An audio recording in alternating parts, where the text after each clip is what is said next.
This is Kelly Wentworth from Survivor San Juan del Sur, and you're about to listen to one of my favorite sources for all things Survivor. This is Survivor Talk with D&D. So find your flint, grab a bag of rice, and all your fishing gear, and let the bartering begin. Take it away, D&D. Hello, everyone. I am Dwaine. And I am David. And we are just two best friends talking about the show we love, Survivor. And tonight we have with us a special guest, a very familiar guest, People Magazine senior writer, Steve Helling. Hello, Steve. Hello, how are you? Doing very well. Steve, you're looking mighty nice tonight with the blue headphones, blue shirt, blue walls. Did you have your wife paint the room for you tonight to match your clothes? Yeah, that wasn't going to happen. But I do have a white room. I do have a red room. So we can. If I could have done this in any number of places to make it work. Nice. So you live in a very America type of house. Red. I white. suppose I do. That's true. I should have hung up a flag or something. So. Yeah, that's right. David, how are you doing tonight? David is not listening Obviously, to us. Not David cannot hear us or something. We just totally did not answer me. David, are you there? He's looking at the screen very... I had to change my headphones because Dwayne's big voice was coming through my QuickTime. So I had to change my headphones so he wouldn't yell at me later. Oh, okay. So I asked David, how are you doing tonight? I'm good, but y'all should know that we're being watched. In the chat room, there was someone there that thinks he might be Steve Helling, but he's no Andy Baker. And his name is Andy Baker. Oh, so, hi, just Andy. so y'all know. Yeah, we had Andy on just a few weeks ago. So, and we're going to have both Andy and Steve on before the next season to evaluate and analyze these players for Survivor Second Chances. But tonight Although, it's because T-Bird's not on it, I don't really care. Yeah, really. Sorry, That's all right. Tonight is all about the finale and a little bit of the reunion show, and so that's what we're going to talk about. We are live on our website. People are in the chat room already chatting. I'm watching Twitter. You can hashtag STWDD to get your thoughts and on the air, or you can comment on YouTube. And it is now time for a very special moment in the Survivor Talk with D&D podcast world. David, are you listening? Yes. I would like to honor David because David is so much better than me in predictions, fantasy games, everything that has to do with predicting Survivor. So, David, this is for you.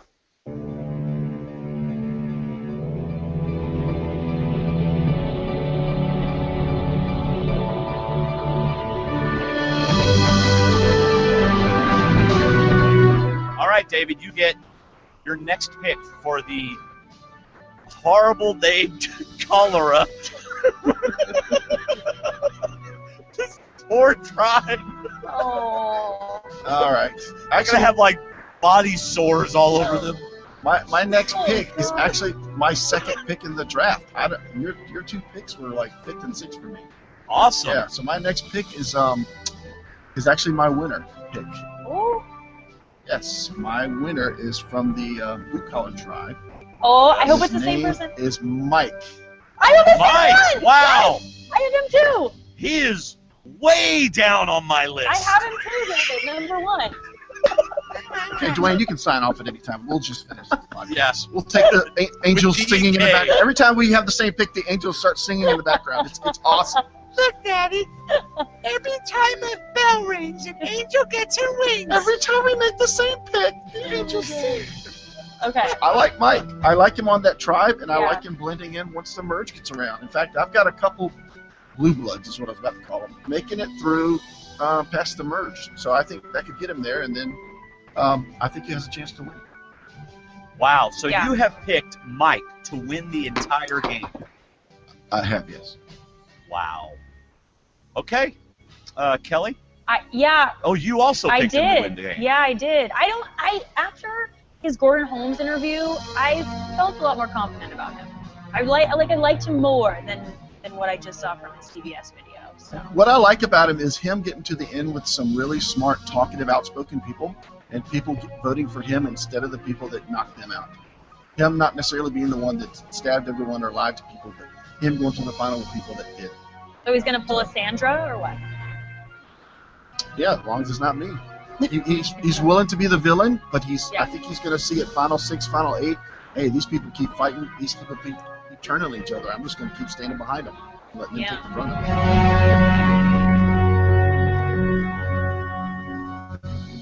it. All right, so My brain can't take all that correct information. Oh, That my wasn't correct. No, It was about you said 60% correct. No, you got the prediction correct. You got the rest of it wrong. But Final 6, Final 7, he would sit back and watch everybody else go after each other. So because he kept winning challenges. Well, okay, he got that part right. So I was 40% correct. And Steve rolls his eyes in his You best didn't say Dan a thing. impersonation.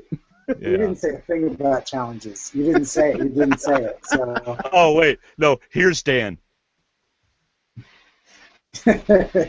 Just shake his head, mad. So, who did you pick to win everything, Mr. Helling? Well, earlier on in the season, I thought it was going to be either Haley or Jen. And then, of course, once they were gone, the only person I could really choose was Mike. And the editing really, let's face it, the editing led us there. We kind of knew what was what probably around the time that Shireen got voted out. We knew that the way it was being edited and the excitement that Jeff Probst had before the season meant that we probably weren't going to see a Will or a Dan or even a Rodney win the game. So, right. And I would have been happy with Mama C there near the end, but Jeff Probst wouldn't have been, so I knew it couldn't have been her. Right. Plus, Mama C started really pushing to get on second chances about 2 or 3 days before the finale, so I was pretty confident she didn't win. But did you make a preseason pick? Were you thinking Jen or Haley preseason? No, I didn't make a preseason pick. I did think that more likely than not, Blue Collar would do the best of the three tribes, but I don't tend to make a pick, partially because it does kind of screw up my exit interviews if I think I know who won. So really. and I think I've told you this on the show before.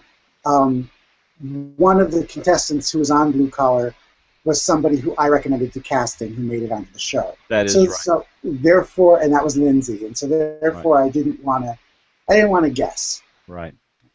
All right, well, I have a couple of initial thoughts over this 2-hour premiere and a little bit of the reunion. Don't cross CBS or Probst because they will get the last word. Just if you're ever going to play in the future, don't make him mad because he has, control. That's all I'm going to say. All right, good advice from Dwaine. David, do you have an initial thought? Yeah, I was actually onto something with my random pick from one from each tribe to make the final tribal council. I mean, I really didn't think it would be one from each, but I threw out my favorite from each, which you did not include in that little montage, but I'll just bring it up. Of course, I was way off with not picking Will. I liked Carolyn. I didn't think she was there, and of course I picked Mike. But yeah, as soon as I got to the end, I'm like, wow, who really saw it was going to be one from each tribe? Yeah. I have another one. I want to go to a live finale. I now have the bug. So I tell you what, I would love to go to season 31's live finale. That would be absolutely amazing. It's already sold out from what I'm told. Really? No. Oh. So many I would returning love to go. Man, I would just absolutely die to go. It's just the finale show. I just think that would be great. So I have to share this with just because I'm such a name dropper. Yes. I was supposed to go, and at the last minute I couldn't. And so I got a text from Aris Baskauskas who said, "Hey, look who's sitting next to me," and he had my name was on the seat. Yeah. I was supposed to be sitting next to him, and here I was, 2,000 miles away. I was like, oh, it kills me. Yeah. But yeah, if you make it out to LA, and I would love to hang with you at one of the finales next season. So. That would be a blast. That was my first comment actually in my notes, was that I love the live studio feel because it feels like we're all watching it together. Yes. And I like that a lot. Yeah. And nothing is better than watching the final immunity challenges with a crowd of people who are really Oh, invested in it. Yeah, Yeah. it's fantastic. You, Well, you the do need second- to do it before you die. The second best is chatting with people who are really excited about it. So that was pretty fun too. Yeah, and I was That's a 2 hours. distant second. I was Distant 2 hours behind y'all. It was very frustrating. So, I saw a Dan shut up text, and I went, "Oh, great! What's Dan doing?" That was like every 2 minutes though. No. All right, so Steve, I don't know if you know this, but my dad does not like the show Survivor and makes fun of it whenever we talk. Now, he makes fun of it in a fun way. You know, he's just picking on me. So they're here for my son's graduation, for my middle son's graduation. I said, guys, you came on Survivor finale week, so Wednesday night, and when I get home from church, I'm watching 3 hours of Survivor, and Thursday night I'm podcasting about it. And Thursday afternoon I'm watching it again, all this kind of stuff. And Mom goes, "Oh, well, we'll just watch it with you." And Dad goes, "Well, I got a book, so I can read the book." You know. But I want to tell you something. You know, My dad. Survivor's not a show you want to watch with somebody who's not a fan. Oh, but my dad reluctantly watched and got into it and started having legitimate questions during the episode, and every once in a while would be just excited about something. I think I might have gotten him hooked. But the problem is, isn't that like watching football with somebody who doesn't watch it, and so then they're asking you questions like, now what do they do? I'm not going to answer your question right now. I'm watching that show. Yeah. So, Well, occasionally, like whenever Dan was, I know I'm jumping 2 hours into it. Whenever Dan was doing his vote,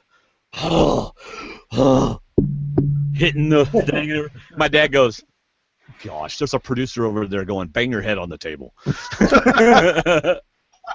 oh, your dad's probably right. But Yeah. So, all right, do y'all have any other initial thoughts before we get into the show?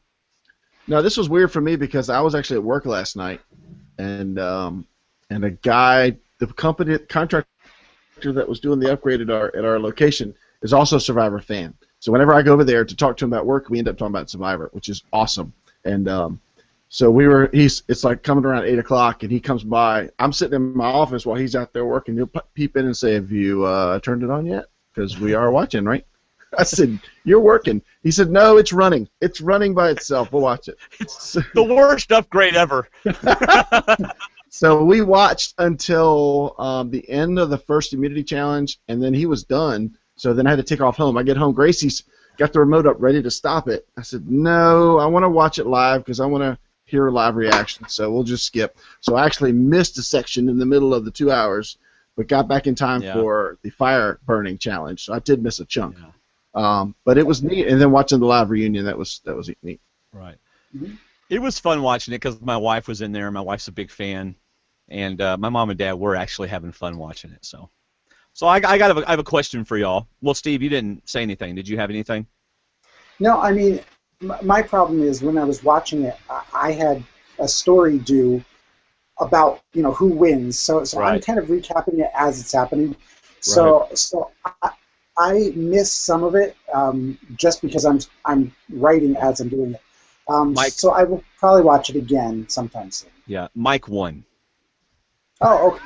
In case you missed, Well, I need to make a correction on people.com. you might want to change that.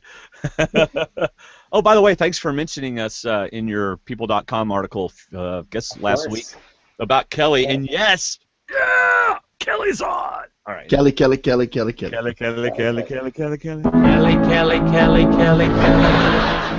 All right. Do you agree with Carolyn's Day 39 statement?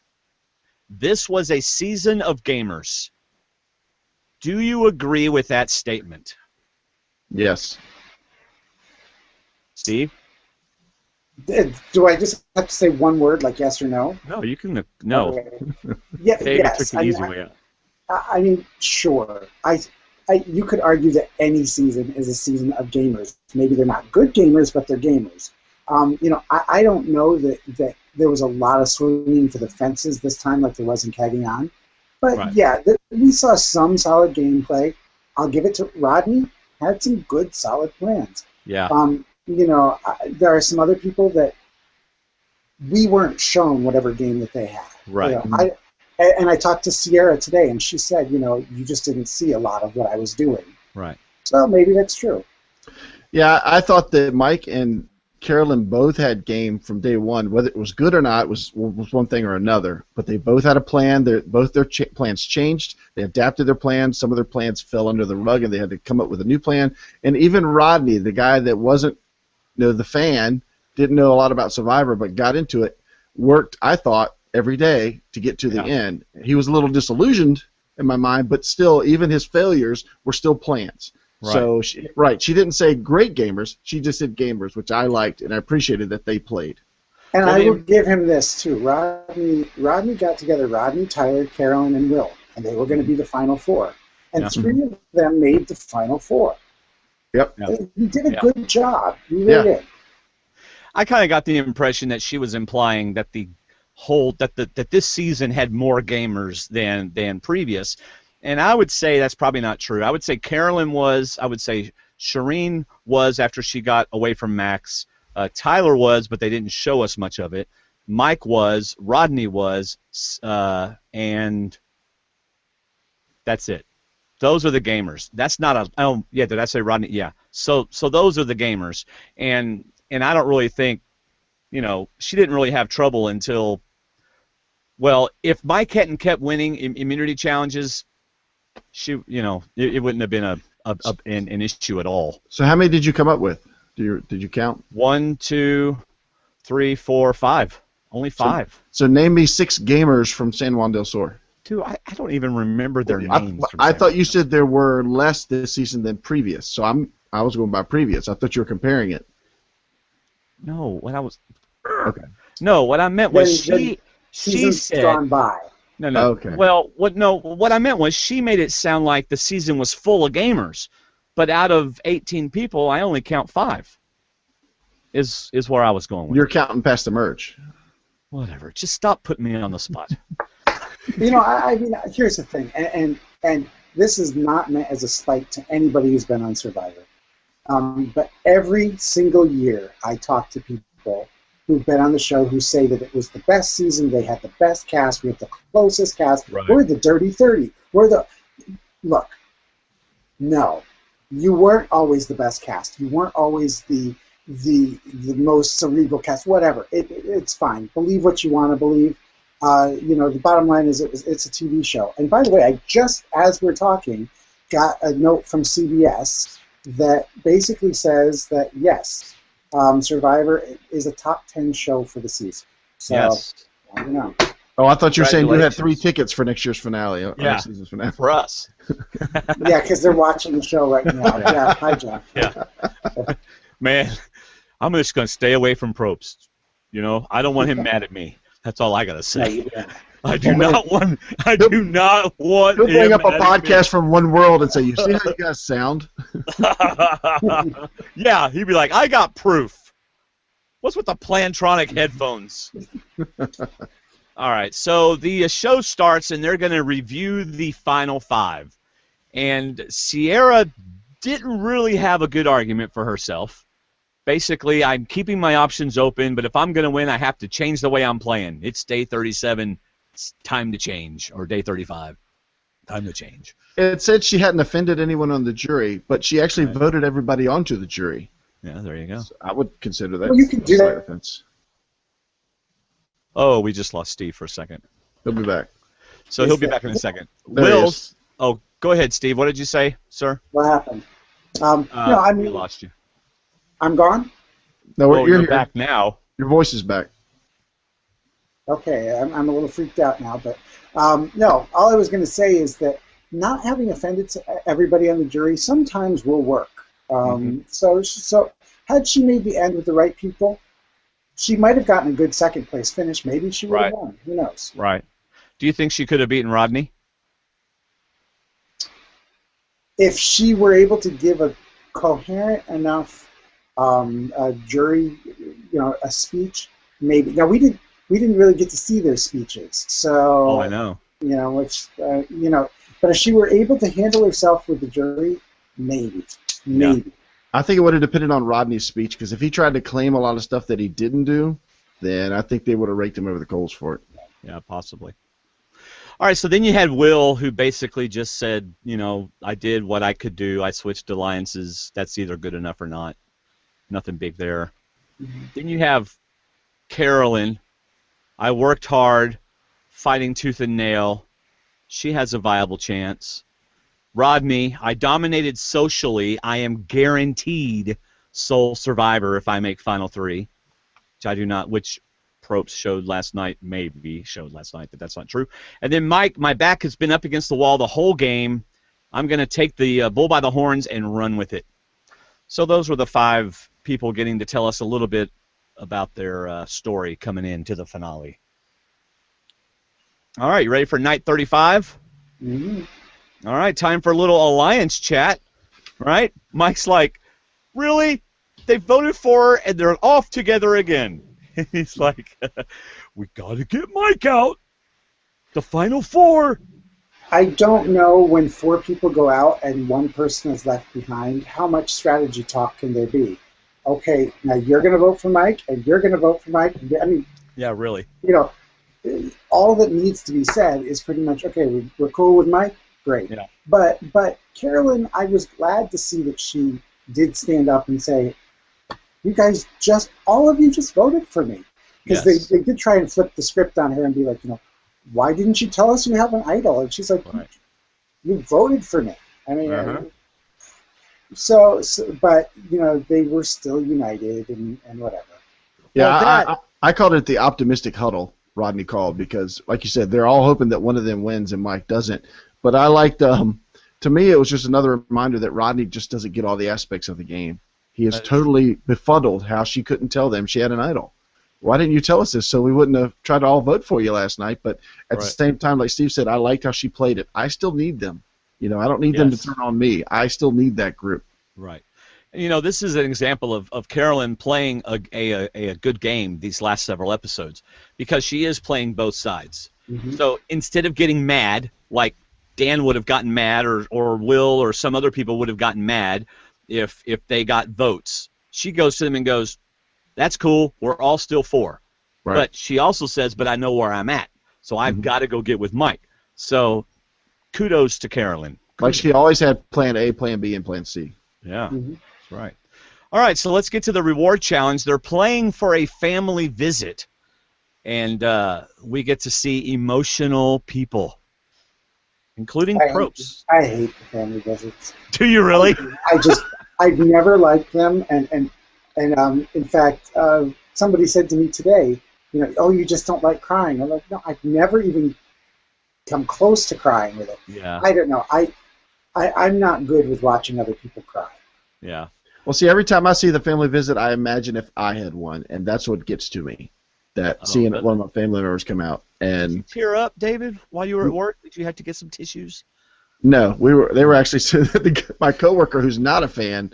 Who are these people, and why are they running out into the show? And why aren't you working on the computer over there? So he and I were both sitting. We both work for my company, so we were watching. But I just like it when it's. I don't want to get too far into this, but I don't mind the reward that came with the win and the advantage that came with the win to a degree. Oh, I like that. But I wish it was earlier in the season. I wish it'd been more. But I kind of understand why they only did now because I liked how there wasn't the choice of who do you bring with you. Do you give somebody else their loved one, this, that, and the other, because of the win. This time. Well, because of the reward. I have a problem with the challenge advantage that was won, but I'll talk about that in a minute when we get to that point. Okay. So basically, the only thing that I got out of this, I mean, I wrote stuff down, but Rodney's dad looked a little uncomfortable with Rodney being so emotional. You know, it's like Rodney came out and went, whoa, what happened to my son? Where's your man card, boy? You know, he did seem a little... Too much hugging, yeah. Yeah, too much But he hugging. did call him bro, which... Yeah. What's up, bro? Yeah.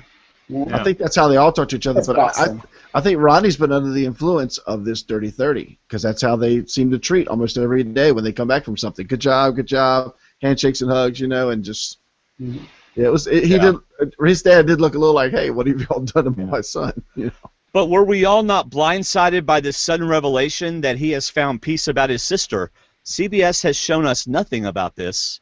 or even him dealing with it, except for early on. He used it as a game tool, not even, and now all of a sudden he has found peace with his sister, which is great, but I just kind of wish CBS had shown us a little bit of that in preparation. That highlights something that was missing this season. I mean, this season there was some interesting stuff that went on, but we spent so much time on was this sexist and was this whatever and everything. Yes. We didn't have the character moments that we sometimes actually have. Right. Where, Lisa Welchel, who'd just gone through a divorce 10 days before she went out there, is sitting by herself crying and lonely and homesick, and we didn't get a lot of that, and we didn't get a lot of people working through things this time. Sometimes we do, and I like that. I think that humanizes these characters, and that's part of the reason why these characters were, and if any of you are watching, I'm talking about your character, I'm not talking about you personally. These were unlikable characters because we didn't know anything about them. All we knew is how they were competing in the Hunger Games. We didn't know any of their backgrounds, and that hurt it. Right. Yeah, even the letters that they got from the auction, that was interrupted by Mike, speaking up, and we hardly got any reaction from those letters. You had to watch the secret videos or the extra videos just to get that. Yeah. Yeah, I mean, honestly, CBS focused more on the negative aspects than they did on humanizing anybody. So, unfortunately, I still enjoyed the season a lot, and I still would say it's been a very good season for me. I have enjoyed it a lot. So there was a few weeks where I was like, oh man, but overall I've enjoyed it a lot. But I agree with you, Steve. That is an example of how we didn't get to know them and know some of the struggles that they were going through emotionally. Yeah, they were so focused on the class warfare or the collar warfare that you're right. We didn't get a lot of personal from out of a lot of it. Mm-hmm. So Will's wife Monifa comes on, and she is one emotional young lady. With her I liked Monifa. I did. Yeah. And then Will, I'm not dizzy anymore. I'm not hungry. Let's do this. And did you notice that then they do I said this to Will today. They do the challenge, and the next thing you know, he's like in the challenge. I know. That's all it takes. Probst is looking behind everybody for Will, but Will's actually in front of everybody. Yeah. He was the first one through the crawl. He was the first one through the net. Yeah. That's right. They have to race under a net, play shuffle tile, play balance the tiles, play tile match. Then they have 6 chances to get the order right. The winner gets time with the loved one back at camp and an advantage in the next immunity challenge. So they play, and Probst says, Will is out of the gate first, and that is a first. Right? Thank you, Jeff. Yes, and then again, Will has not been in a challenge in a long time. The love of his wife definitely woke him up. And there's part of me, if I were Will, that I'd want to turn to Jeff and be like, really? In front of my wife? Really. You're blowing up my spot that I sucked all season long. Yeah. You're cramping my style, Probst. Now, giving away a strategy of not being a threat. Yeah. Mm-hmm. Now, I'm not sure if this is true or not, but apparently production, the challenge crew had a hard time finding something for the tiles to hit, and so they just went to the kitchen and found some cast iron skillets. It's like the redneck version of Survivor Challenge. It was the loudest thing they could find for the tiles to hit. You remember the good old days where everything kind of had a theme that it made sense? Yeah, now there's a skillet. Like a cultural theme, yeah, exactly. Yeah. What's with the skillet? It didn't make any sense. Hey, now, would y'all rather have seen a challenge with the loved ones where the loved ones competed with them? I do like those, yes. Here's the only times I like that. If you say with them, yes. I've never liked the ones with loved ones are the only ones who are competing. Those I don't like either. Yeah. Because I don't care about so and so's wife or whatever. But I do like if they're competing together. Then we get the whole teamwork between them, and that's kind of what saved Chris Doherty that time. I mean, so it could be great, but with the Final Five, they don't always do that. So. Right. Yeah, they did that in Caramoan, they did it in One World, and I enjoyed both those challenges. I thought it was really good. I love Cochran talking to his mom or his dad. He was talking to his mom. Yeah. Just, how was your flight? Yeah. As they're unwinding the pole. Hey, Mom, we're not going to win, so let's just catch up. Yeah. But then a challenge like this, where the loved ones are there to watch, that's inspiring. So Cass, for an example, she would have never won that challenge had her husband not been there. And so I like them both, as long as, like Steve said, it's not the survivors sitting back and watching. Right. I agree. Now, another thing that I wonder is, being a Survivor fan playing the game, is this one of those challenges that you know, because often we say when your loved one's there, you don't want to win the loved one challenge. Now, that's usually when there's more players in the game, because you don't want to be faced with the who you're going to bring with you and stuff. But this was an example of, heck yeah, I'm going to win this one. Absolutely. The reward was too great to pass up. You weren't passing up food and a chocolate bar. You were passing up an advantage in the challenge. Right. Did Jeff? When did he say you'll get an advantage in the next community challenge? Was it before? I mean, when did we see him say that? Yes, he said you are playing for time with your loved one and an advantage in the next immunity challenge. Okay. So yeah, because I wrote that down. Winner gets time with loved one and an advantage. So. Yeah, I mean, that's not a challenge that you throw. No. You play it. Nope. Yeah. Not at all. Mike wins again, and to my surprise, there was no option of saying you get to pick one more person to have their loved one with them. Am I the only one who was surprised by that? No. How about you, Steve? Were you surprised? It never crossed my mind. Really? They always do that. But they always do that. They didn't do it in Cagayan. Okay, not always. You know what I mean. Well, you just said always. Okay, so. It's called hyperbole. Hyperbole. It's called exaggeration, but okay. That's what hyperbole is. I like it to make a point. He knows because he's a writer. But I like the drama that it adds, but it needs to be further back in the season and not towards the end. Mm-hmm. I'd rather it be like 7 or even 8. I know you're talking to a writer about words. It was nice having you on the show, Steve. Thank you for coming on. Well, that's fine. I have other things I can do. So. Oh, man, come on. Got that podcast that used to be good. Gosh. All right, Mike says, take your best day, add ice cream and a cherry on top, and that's what this day is for me. So, good for Mr. And speaking about what we missed this season, you know, I would have loved to see more interaction with Mike and his mom and the rest of and I know we didn't have a lot of time, but, you know, the one thing I do like is when a loved one comes back to camp and they're like, oh, this is where we sleep, and this is where we do this, and I learned how to do a fire, and you know that type of thing makes you connect with the contestants more. Mm-hmm. You know what's funny, though? Because if Rodney had won, he would have been, all right, Dad, this is where I sit. Yeah. Yeah. That's where I sleep for 12 hours a day over there. Mm-hmm. That's where they make the fire. That's where they get the wood. This is where I'm sitting when they bring me food. No, but you're right. But did you notice that when they get back to camp, Will, I mean, it's like everybody embraced his mom, Mm-hmm. you know? This is where the queen sits and stuff This like was that. an ugly season, but I don't think these were ugly people necessarily, and I don't think anybody was going to be mean to somebody's mom. Oh, gosh, no. You know, I just don't get that vibe from anybody. Well, she's also fresh meat. She's somebody new to talk to. Right. She's a new personality. Yeah. I don't necessarily think they would have been mean to her, but the opposite would have been just to like not really interact with her, you know. But they made a point to interact with her. Mm-hmm. Is what I'm saying. I thought we'd seen that most seasons, that they usually interact with the one that comes to camp.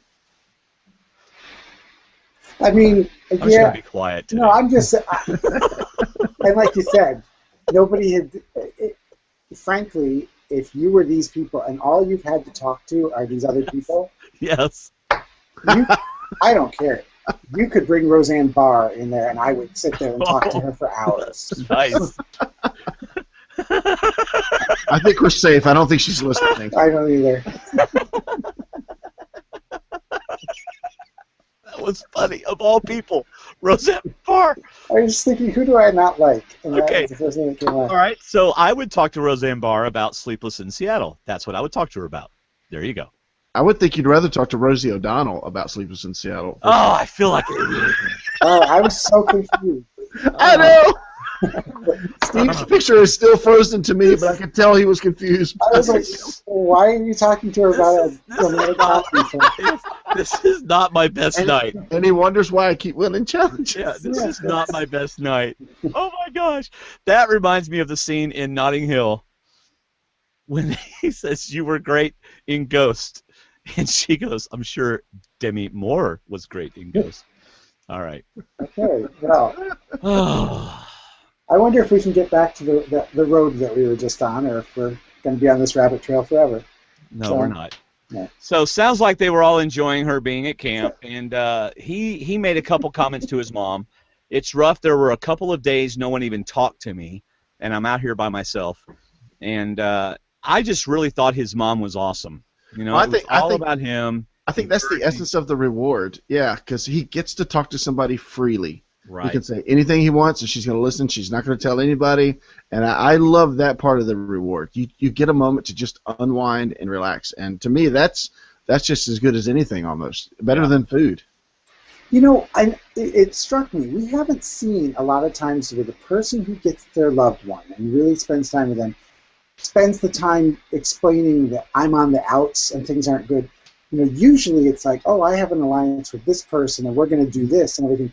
Mike didn't have any strategy he could talk to his mom about. Mm-hmm. Basically, I have to keep winning, Ma. That's what I have to do. Yep. So. Yeah. I just thought it was neat. You know, she changes into his shirt and his bathing suit and gets in the river with him. You know, I mean, and she doesn't really strike me as a lady who like spends a lot of time in a dirty river, and yet she's out there on Survivor and she embraces it. And I love what she said. It's all about him. It's all about him. And that is such a mom. You know, I mean, I love my mom to death, and that is such a mom to do that. Why are you laughing, David? Just for clarification, Andy Baker says that Roseanne Barr played in Survivor China, went by the name Jean Robert. So. Why is Andy not on the show? I don't understand. I don't know. Well, we just had him a couple weeks ago, and he exhausted all of his Dan talk then. Gotcha. So. Yeah, we're going to get into Dan, I assume. Oh, yes. Okay, good. Yes. Which is the main reason. You're like tolerating the recap so you can get to the Dan part. I tolerate. I'm enjoying it. So. Day 37, Immunity Challenge Advantage. All right, here's where I want to spill my part. Thank you, Dwayne. I'm just going to cut you off like Probst did to Shireen. So I just want to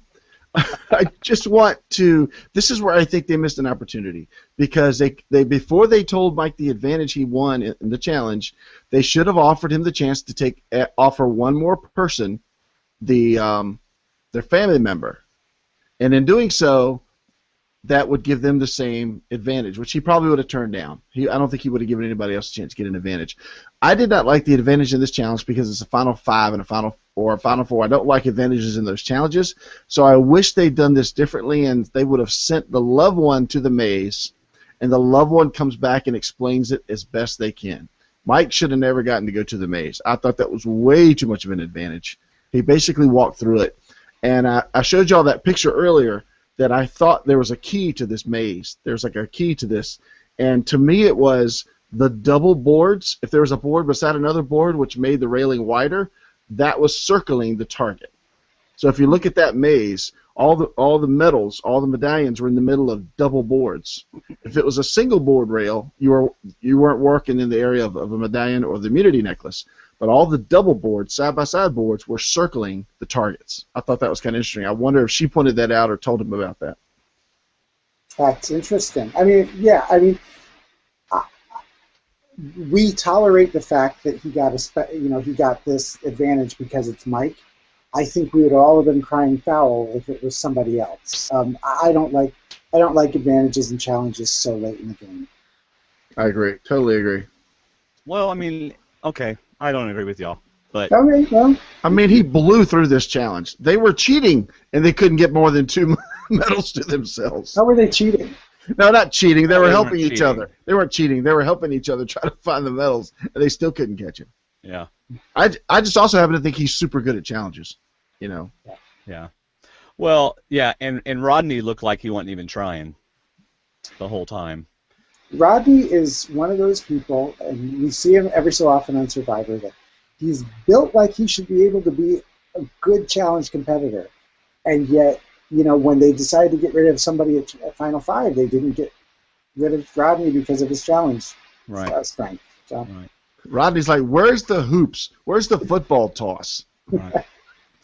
Now, apparently, Mike's mom didn't feel like she helped very well because, you know, she's like, he'd never tell you that I let him down, but I'm here to tell you I did. So she didn't feel like she did very well. But you're right. He got through the challenge very quickly. Mm-hmm. And I think Andy Baker said if you look at the challenge, it's one of those maze things where if you always turn left, you will end up getting it. I don't know if I didn't double check him on that, but that may have been the case. But they wouldn't know that. They're blindfolded. I mean, I think part of the thing, and you know, obviously with a 30-minute advantage, he's not going to be able to memorize, you know, how many paces and how many steps and where he's going to turn. But the things that they learn during that time is, you know, what level are the medallions on? Am I reaching down? Am I reaching up? Am I reaching forward? Mm-hmm. And so all those things take a lot of time for somebody who doesn't know. For somebody like him who knew, okay, I'm going to reach straight out. If you watch, he always had his hands on the right level. He was just reaching towards it, and that the others were not because they didn't know what they were reaching for. Right. So. And did you notice during the challenge, Sierra literally walked by the yellow medallions, and then she got a different color medallion later. But she walked past the yellow medallions. Oh. Yeah, I was like, oh man. That's just too much of an advantage. I don't know. I You love really Mike. think so? I do. I think he got. But he earned it. He got the feel. It was his reward. Yes, he did earn it. Final 3 at least. It was for Final 4. He did earn it, but I just don't like when they give its advantages and challenges that late in the game. All right. I hated it when they did it in Philippines for Malcolm. You know, in the Final 4. So basically, if he won the challenge that he had the advantage in, he's to the end and wins the game. Right. Of course, he didn't. He ended up losing the challenge anyway. But you know, I don't really care for it this late in the game. Okay. Yeah, I'll agree with Andy. He says a spatial sense is what you're dealing with. I mean, because he knows how high the railings are, like y'all said. He knows how high to reach and stuff like that, and just getting an idea of how it's going to hurt, how far you can walk, how far from the north, south, east, and west to the next rail. Mm-hmm. You know, right. It's a major advantage. I wonder how much he got to look at it before he put the blindfold on, because they were within 100 yards of it. I bet he didn't. He probably didn't get to go any closer, but he got and I guess they got the same visual look, but still, it's just a big difference walking into it blindfolded. Yeah. You know what is disappointing for them? Maybe I guess they got to see it on the TV show, but that challenge visually. Bravo to the challenge makers. That was a beautiful looking challenge. Oh yeah. And the players do not get a sense of that, of the scope and the beauty of that challenge. But very well done. Probst, if you're listening, don't be mad at me because I thought it was awesome. So they were watching last night and they saw it and they went, "Oh, I wonder where that was." Yeah. I don't remember that challenge. All right, back at camp. Oh well, Mike won. Yeah. Okay. It's a shot. That's a broken record. Go ahead. Yeah, back at camp. My thought is, shouldn't Carolyn be on the block, right? That's what you're thinking. What the heck happened? And I'm going to tell you what happened. Mike controlled it. She would have been on the block if Mike had wanted her on the block. But Mike didn't want her on the block. He was staying true to his word, and he didn't want her on the block. Mike almost made, well, he did make the same mistake Colby made. I sure hope I'm right here. But to me, he made the same mistake Colby made, but it didn't backfire on him. Okay. There you go. I agree. I think that Mike knew, though, that and he told me today that he kind of knew that anybody in that Final 5 he had a good chance against. Just, he was running numbers in his head. Right. So Carolyn and Sierra approached Mike, it was just kind of sad watching Sierra talk to Mike. That was kind of sad. I felt bad for her Because if I'm Mike, I'm going, yeah, you're just here because Carolyn and I are talking. But Mike tells her, I'm not writing your name down, and I like what he tells him. You might tell me that I got Final 3 and everything, but look, I heard y'all helping each other. I know that as soon as I'm available, y'all are kicking me off, so... I think he made the right move according to the last few challenges because he's still got to win the last challenge, and if he doesn't make it, if they're smart. So the only person that's been close, unless it's an endurance challenge, the only person that's actually been close is Sierra. Mm-hmm. And as Mike told me, I said, why Sierra? Well, I mean, that's why you have me on the show, because I just talked to these people. That's right. Yeah, that's fine. And also you have me on the show because I'm famous in my own right. But no, I mean, I said to him, why Sierra? And he said, Sierra was good at puzzles. And, if there was going to be a puzzle, Sierra's the one who was on my tail, always getting close. So. Right. And this season had a lot of puzzles on it. Mm-hmm. So. I mean, even the maze was like a puzzle, so the last 3 challenges had puzzles. Mm-hmm. Steve, we originally had you on the show because you were famous. Now we just have you on the show because you're our friend and we enjoy talking with you. The fame doesn't hurt. And you're famous. All right, so let's see. Sierra, I can be trusted, right? Rodney and Mike talking, and of course, Mike tells them the girls are coming to me saying you. Did it look to me like this actually ticked Rodney off? Like, how dare they? Rodney was flabbergasted. Bro, who is going to vote me? I'm going to win this thing. Who is going to vote me off? He was flabbergasted, and to me, this is another moment where Rodney just doesn't realize that's part of the game. Yeah. If they're coming after you, it's a compliment. So. Yeah. Am I the only one who didn't understand the girls are just kicking it to your fake right now? I mean, was I supposed to understand that? No, I don't understand it. So the girls are just kicking it to your fake right now, and Mike goes, "Yeah." He's using the Dan method. Yes. The three of us may not understand it because of generational reasons. Yeah, probably so. Or territorial reasons. Yeah. All right. Then he says, "You have a better chance against me than Sierra, and I have Will's vote." All right. Tribal Council 1, you ready to get there? Absolutely. Yeah. How many head shake eye rolls does Dan do during Tribal? It's a drinking game. For me, drinking Munster drinks. I don't know how many he did. I didn't count them. Some of it could have been editing because we know that the editing was just anti-Dan this season. So, he maybe probably it was the never same, did that. It was probably the same eye roll, or it was CGI, or It was the same one. It was the same eye roll head thing, and it was for something completely different. They flipped it right side, left side, right. It was actually pre-game, and they had all been talking about eye rolls and head nods, and they had all been doing it just for fun, and then CBS cut that one out and used it every time that they went to him. And I'm trying to be as fair as I can be. Yes. In Dan's defense, yes, CBS does take things. I mean, the production does take things out of order. Whatever they do. I mean, one that crosses my mind is when Brenda was voted out in Caramoan. They dubbed her crying, her sobbing as she was walking out, or Judd when he did the scumbags thing. He only said scumbags once, but they replayed it twice. So how many times did he roll his head? I don't know.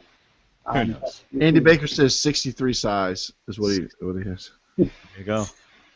I'm not a big fan of jurors who are look at me. Right. I like Eliza, but I didn't like all of her theatrics.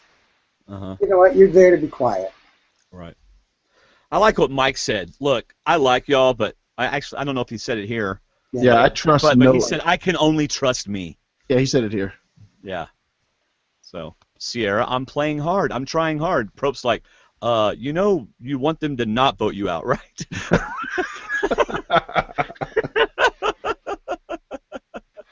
Oh, man. Mike says they, with doing all this, so he's including jury people, it looked to me, have kept weaker players to keep to the end, but the only way I am able to get to the end of the game is to keep winning. Cue Will, That's right. If he doesn't win immunity tomorrow, he's going to be sorry.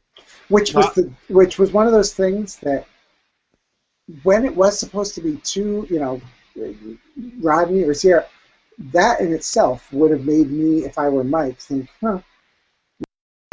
maybe I do need to break up Rodney and Will. Yeah.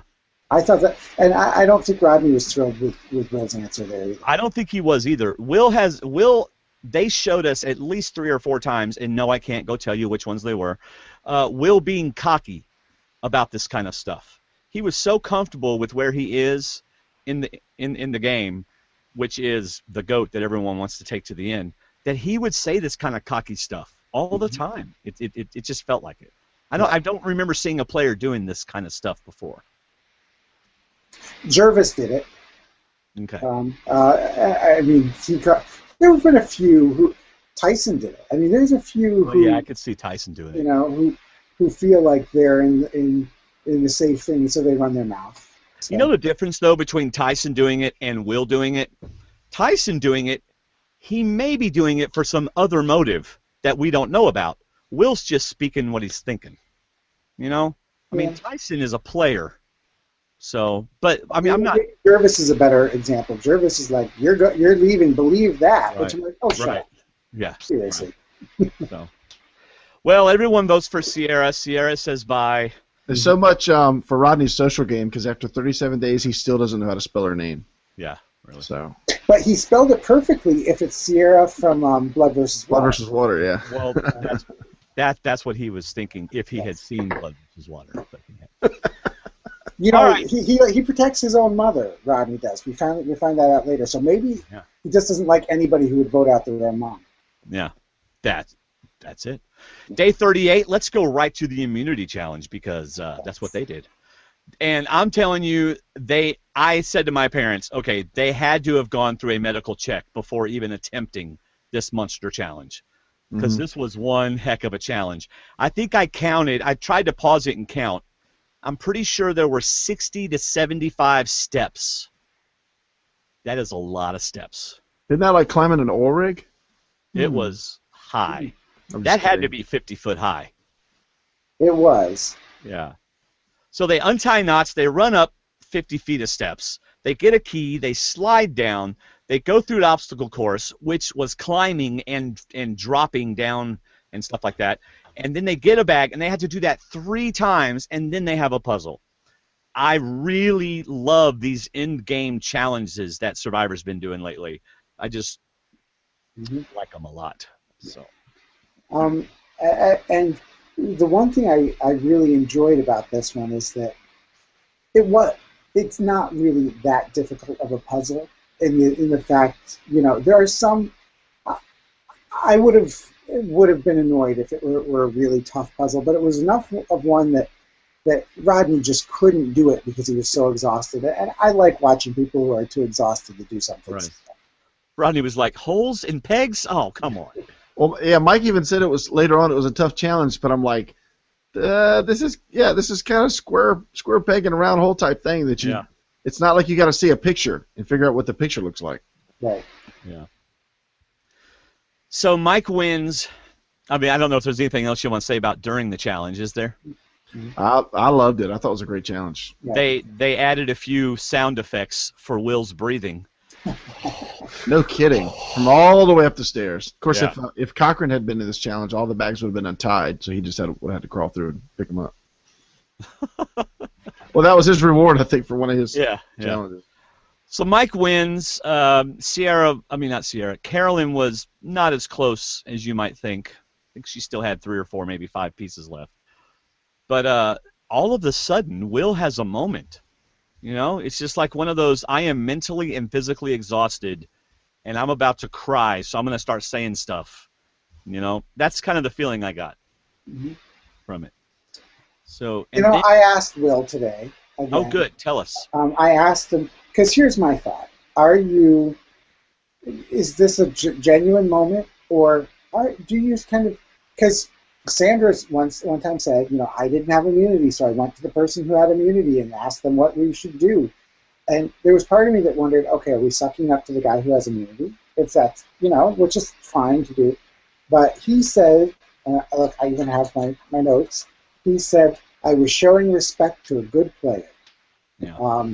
So I think it was probably genuine on his part. And it does kind of keep the, you do want to keep the guy with immunity happy. You want to honor him, so. Right. Yeah, Okay, I absolutely think it was genuine, at least to 90%, because it was also, how do you fight frustration? By going the opposite direction. But at the same time, that was the last challenge, and you know what, the guy whipped your backside 5 times, and I think Will is one of those people that's, if props need to be given, he's going to give them, and it was a moment of release for him. I think the release that he actually completed all the challenges, he made it to the end of the game. He knows he's probably going to make it to the end of the game, and I thought it was pretty neat that they did that. We've never seen that before, but he wanted to put it on, and Probst like, come on over. All 3 of you put it on, and they just celebrate for him together. Like, Mike, you earned it. It's all yours. I also thought that was a really cool moment, and I think Probst even thought it was a unique moment. What I was specifically talking about was before they did that, Will is so physically exhausted and mentally and emotionally exhausted that he just, that Probst walks up, he's like, that Rodney says to him, you've come a long way since the beginning of this game, and then he starts to get emotional, and Probst comes to talk to him. And it just seems like that was an example of Will being at his absolute exhausted end. And then they go into the, now let's celebrate Mike. Another type moment we didn't get during the season where we'd get to know people. Right. So, Probst, well earned. I don't know if you caught this, but he told Mike, well earned, you are in an elite group right now. So. Because of the 5 immunity challenges. Right. So. And then I told Mike I would do it on the podcast. Oh, no. So it's time for the happy dance. Oh, goodness. Secure the camera. All right, there we go. Mike does his happy dance. Albert, we didn't really see the happy dance. It's okay. I don't need to see it again. But I'm just saying, all we basically saw was running it. Just leave it, Steve. Leave it. Let's leave it at that. Let's just. All right, whatever. Hey, I've been picked on enough tonight. This is awkward. Hey, it's the edit. Just anytime you want to Roseanne McDonald through the edit, you go right ahead. It's the edit, I'm telling you. Steve's being mean just because he's more famous than us. I'm being nice. I'm just trying to be nice. So. Yeah, really. I'm sorry that my being nice is no anyway. They must. Okay, I've already done all that. Let's see. Back at camp, who will I take to the end? And Carolyn follows Mike to the river to do her hair. Yeah. Why didn't she just say, I'm going to go talk to Mike? I mean, she might as well have. So, but anyway. This is what I thought was Mike's last move, and probably one of his best moves, in that he puts her game in her hands. He could have easily gone with the guys. There's no way Rodney and Will are not voting Carolyn. They're going to vote, so either he joins with them or he forces a tie and gives the game to her. So if she loses, she goes out thinking that Mike gave me a chance to stay in the game. He could have easily voted me out. He gave me a chance to stay. He gets my vote. If she wins, she's still in the game. But if she goes, he gets her vote. And you know that Rodney was going to vote for Will if Rodney gets. I mean, no matter what, if Rodney leaves, because Rodney and Will are tight. So it was kind of it was a way that Mike could gain a jury vote if it went one way, and he wasn't going to lose one if it went the other way. Right. So it was a smart move. Right. Yep. So he tells her, you got to start practicing making fire, and she is not happy that she has to make fire. Well, I mean... it's like Probst said, you've been here 39 days, you should know how to make fire. As somebody who's watched Survivor, this isn't a surprise. You're going to, you may be called on to build fire. Right. Yep. I could see it now. Of course, she goes off to practice because she comes back to camp and there's just roaring fire. There's nothing she can do. So she goes off. And all of a sudden, they're looking out in the woods and Rodney sees a forest of flames. What's going on out there? Mike goes, I guess Carolyn figured out how to start fire. You know what would have been funny if she had come back to camp. She go, I didn't know we had a fire going, and Mike had said, "Yeah, Rodney started it." Yeah. All right. Will actually made a good point but in this, Will did. Okay. But it didn't apply in this case. But he said, if you won $1 million, you don't bring someone nicknamed Mama. You know, and he actually kind of made a good point. But in this case, Mike, you know, knew he was going to win it. So. Well, you know, he does have a good point there, but I think Mike knew that. Right. You know, I think Mike knew the score at that point. And frankly, mamas don't normally do that well on Survivor. Yeah. They just don't. Yeah, this particular mama didn't have the connection with her kids that some mamas do, from what we've been reading and being told. Oh, I don't know about that. Well, not with the first few jury members. That was the impression I got. Oh, you mean her kids, as in yes, Survivor? Yes, as in Survivor. Oh, okay, I thought you were like going totally personal. I was like, no. On her Twitter, she's got pics of her kids all over the place. It's a great family portrait. No, I'm sorry. Wow. Her Survivor kid. I was like, this is awkward. I don't want to be tabloidy. Clarify for Carol. Don't take that out of context. Yeah. I was talking. Steve doesn't work for the Inquirer, David. No, I work for a respectable one. Yeah. Everybody called her Mama C, but it seems like we're getting word that she wasn't as close to the other castaways as a mama would be, type thing. So what you said, just so we can make sure it gets. I'm just kidding. Headline tomorrow: David from Survivor Talk with D&D says Carolyn's horrible mom. and I will tell you this: that Carolyn, I think, is one of those people who, you know. And she told me that she wanted to win the game because she wanted to be the oldest woman to win and everything. And I think on another season, or let me say it even better, one bad immunity challenge for Mike and Carolyn wins this game. That's right. I believe it. So. Yeah. All right, Tribal Council, do you want to say anything before we get to the fire challenge? Anything y'all want to talk about? Will had a shot to be arrogant again because Mike said it's Rod or it's Mama C. And Will's like, that's right, because it ain't me. I'm going with whoever goes to the end. Okay, I'm going to give this to Will. And Will has only there are certain Survivor contestants who have a lot of different cards they can play. You know, somebody like Tasha from last season, somebody like you know, I'm trying to think who are the ones that have physical, social, strategic. You know, there are some people who have all these things to give. Right. If you're one of these people, and frankly, I don't know about you guys, but I know it would be me. If I were playing the game, God forbid, I wouldn't have the physical card to play. And Will didn't have the physical card to play. Right. But, you know, you have to exploit that and be like, I'm going to the end because, you know, and, you know, there have been times that people who've not been a threat have won the entire game. Mm-hmm. So I think he played with what he had. You know, we all do. We do that in life, and we do that in Survivor. So yeah, I'll give that to him. All right. So let's do a fire challenge. Talk about an epic moment in Survivor. I love it. And the jury was just beyond excited, especially the true fans of the game. Well, they were excited for the first 10 minutes. Yeah, then for another 30, they weren't so excited. Another 43 minutes. Yeah.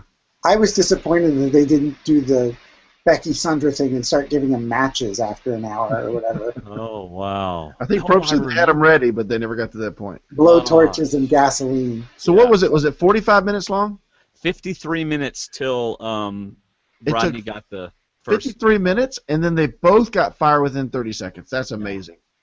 And then Carolyn earned it because she built a better tower. She did. Rodney just threw sticks on it. He went for a bonfire. She went for a tower, yes. He almost got it, though. He did. He was up there. Yeah. Now, were my eyes deceiving me, or was there one point where it was a really quick thing, I didn't rewind, where it looked like his rope, or the thing holding the rope was actually on fire for a second?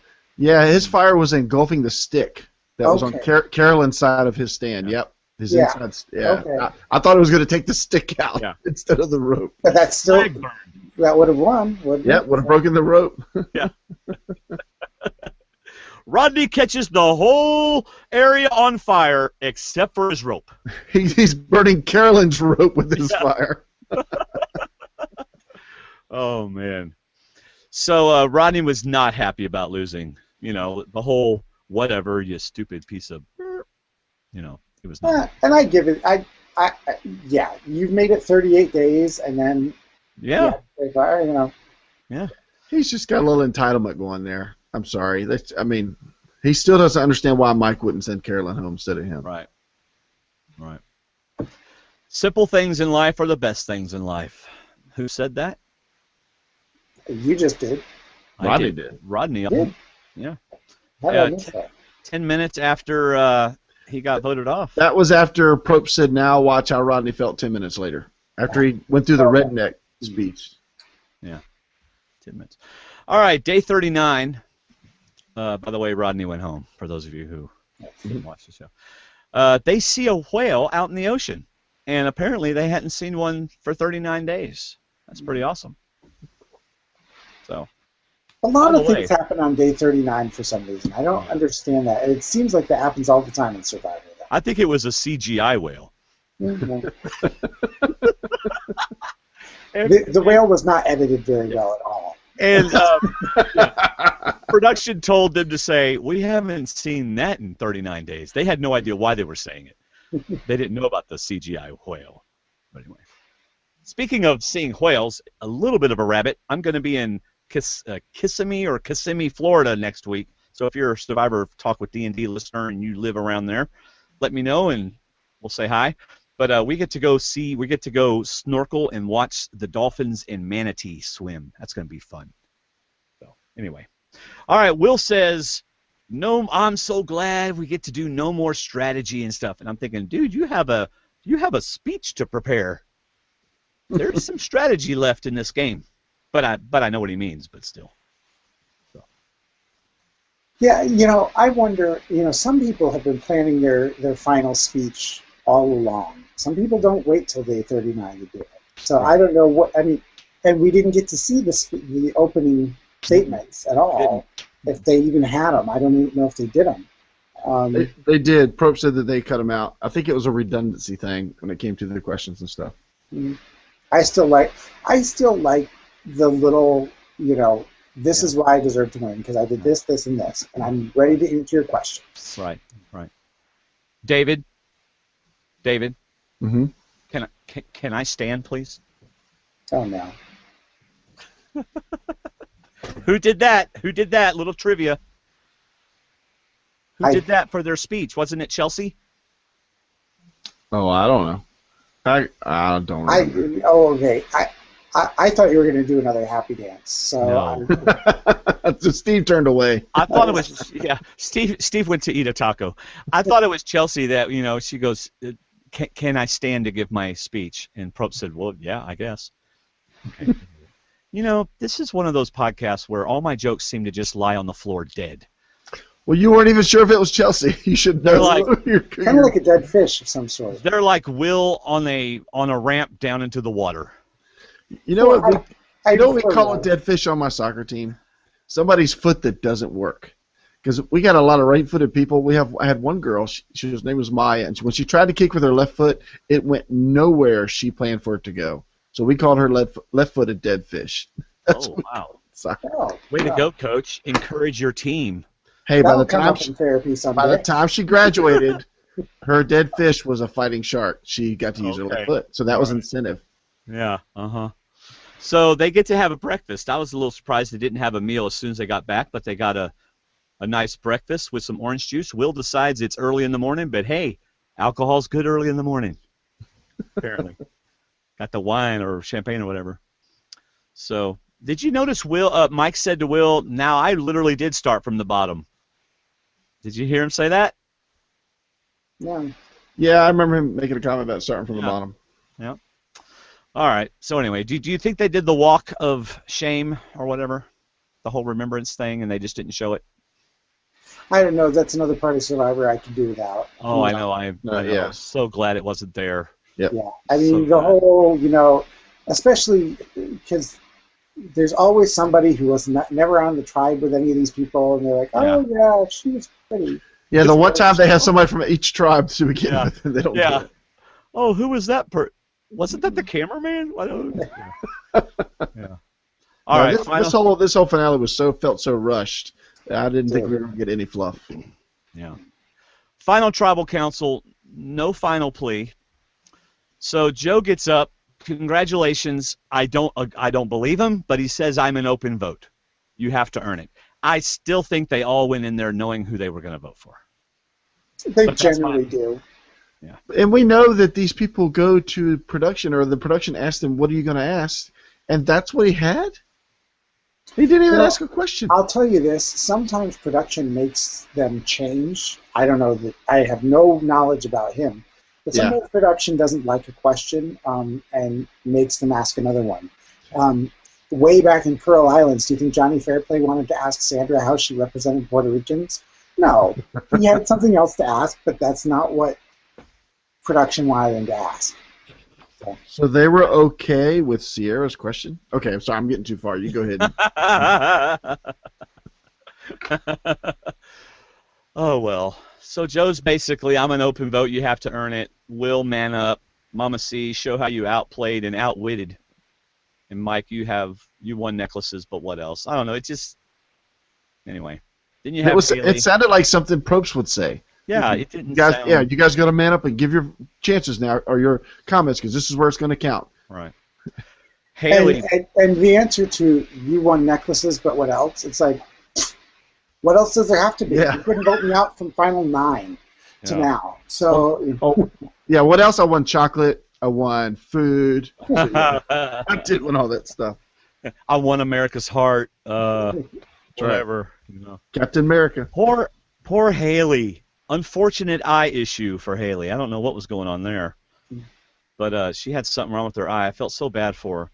But how was the mom role a disadvantage, was her question to Mama C. Okay. Rodney? Best bud Will over there. Will, I knew I was going to be an underdog. I'm giving, and I have friends. That's all my game. You can't get here by luck. Yeah, you can. There you go. Yes. Yeah. And then Mama C gets to explain her plan A and contingency plans and stuff. Y'all feel free to stop me anytime you want. Well, this was moving along to the pace of we got to build up Mama C's game, because obviously it's going to be a landslide, but we had to make sure that people think that Mama C has a chance to win. I actually like what she said to Haley in the sense that the bad part about being the mama is you guys don't respect me as a player. You think of me more as the older woman. So when it comes to this point, you say, oh, well, she was our mama, but she wasn't really a player. Right. You know, I didn't mind that question as much. It still seemed kind of not great, but I liked the fact that it brought up the struggle of being that older woman character. Yeah. Well, you know, I mean, the bottom line is that the older woman generally has trouble in this game, especially if she's playing with younger guys. And you know, we look at Dawn and Cochran. They played the exact same game. They voted for the exact same people. Who had to take their teeth out in the middle of tribal council? Dawn. Because you expect that the 25-year-old is going to stab you in the back. You don't expect your mother to do it. Right. So. Mm-hmm. And Carolyn played a great game, by the way. I agree. She really did. Yep. All right, next we have Tyler. Mm-hmm. What did you bring in a redeeming social manner? And apparently, I mean, this is where Mike's kind of like, apparently I thought I did pretty well socially, but based on how y'all are looking at me, I miserably failed. So, you know, and I don't understand that, but that must be true. So I almost got the feeling it was kind of like he wasn't trying to defend himself. It was more like, wow, I didn't realize this about myself. I'm going to have to evaluate this. I think Mike did a lot of that soul-searching type answer stuff, being honest. And like Joe said, be up front and tell the truth. And Mike's like, I thought I did this, but I guess I didn't.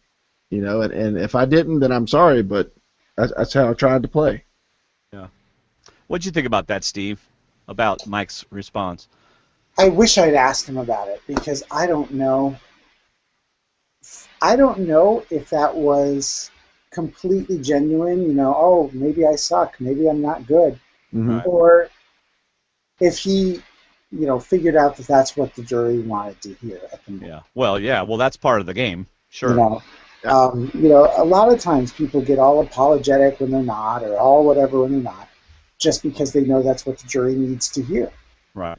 I think at the same time, Mike didn't have much chance to play a redeeming game after the auction because he tried and nobody wanted to work with him. Everybody just wanted to put him out. So what was he left to do? Yeah. Well, it's like Probst said, your damage was already done. You might as well have just taken the advantage because the damage was done already. So. You do need to commit when you do something like that. You need to commit, you know, and he didn't. So. Yeah. So then Tyler tells Carolyn, "Look, I protected you for 30 days," and then here she gives those answers that you were just talking about. You were my most difficult vote, and I'm sorry, and things like that. She's not sorry.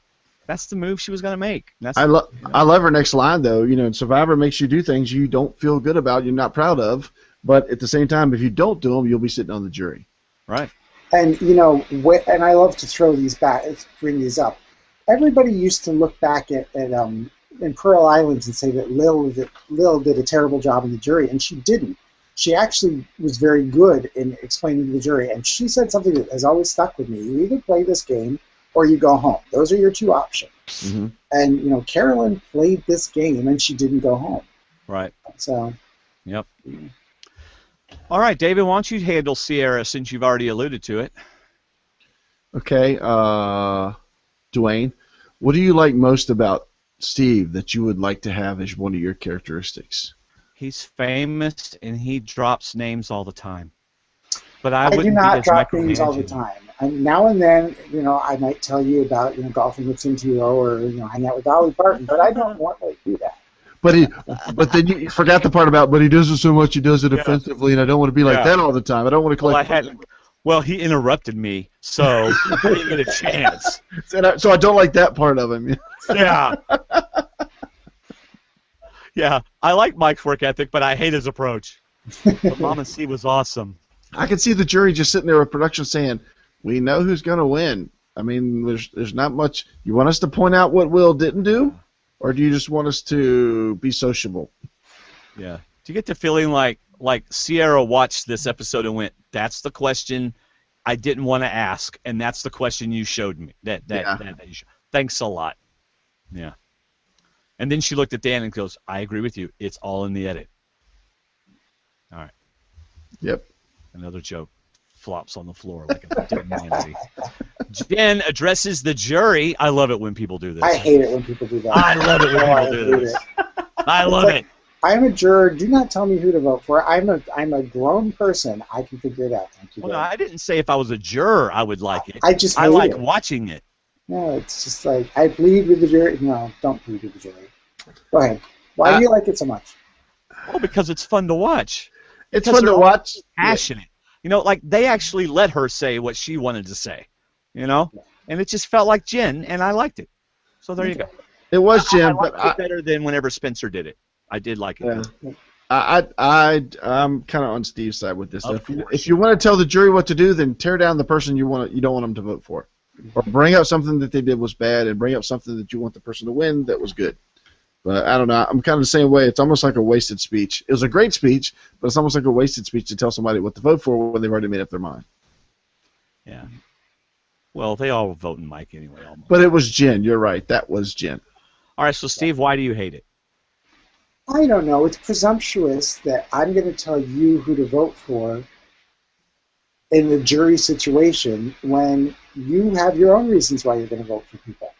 I might say, if I were up there, you know, I'm voting for so-and-so because of blah, blah, blah, blah, blah. But I don't know that I would make the next step of, and you all should do it too. You know, I don't know. Yeah, because Rodney didn't follow her directions. That's a shock. I really think she influenced Dan, though. I really do. Really. Was his question next? I get confused. Yeah, his question was next, right? Because he's like, how am I going to follow that? I have to follow that? Yeah. Like, no, you really don't. You don't have to ask a question. Yeah. Mike, oh, Mike. All right, so basically, the one thing about Dan is he is definitely melodramatic. If you want to say one thing about Dan, he is melodramatic. There's other things I'm sure that you want to say about Dan. Well, I didn't completely agree with this comment that Mike didn't care about the jury because, in fact, I thought Mike built the foundation of the jury by befriending the 4 people that were the first 4 people there. Yeah. And if they're there the longest, they're going to be campaigning or talking about, who they like. You're really going to have to convince them to change their minds. But I thought that Mike did a pretty good job building the jury instead of just forming the jury. Yeah. So then Mike apologizes to Dan. After Dan walks back to this seat. Then Dan wants to go back up. That finally was real. Did you get the sense that he was actually going to say, he might say something else, almost like a movie scene? I can't disagree with you. What you just said has to be the most intelligent thing you've ever said before. You had no idea which way I'm going to go with my last line. I sort of have post-traumatic stress because I don't remember much about that. After he got back up, I don't remember what he said. Well, then you missed, maybe, if we're big enough, if we're man enough. That's what I mean by the melodramatic. It's like, maybe we can be friends again. And you know what? They cast man for that role. Yes, they did. They did. Yeah. They sure did. The betrayed friend, yep. Then we get millionaire Shireen, who... Yes. Well, that was unfortunate now that every single person in the green room watching that is like, sitting in the green room deciding whether they're going to play with Shireen or not next season. Now knows that she made... And if she made her first million at 25 and she's 31 or 32, if she says my first million, does she have more? But seriously though, everybody that watched this season and knew that she was a Google exec and now a Yahoo exec and was behind Google, I had no doubt she was a millionaire. Right. No doubt at all. So, but I think she was safe to say it. I guess. So, anyway, but she said stuff before that. But anyway. I like what she said. Mike's moment was better than my first million.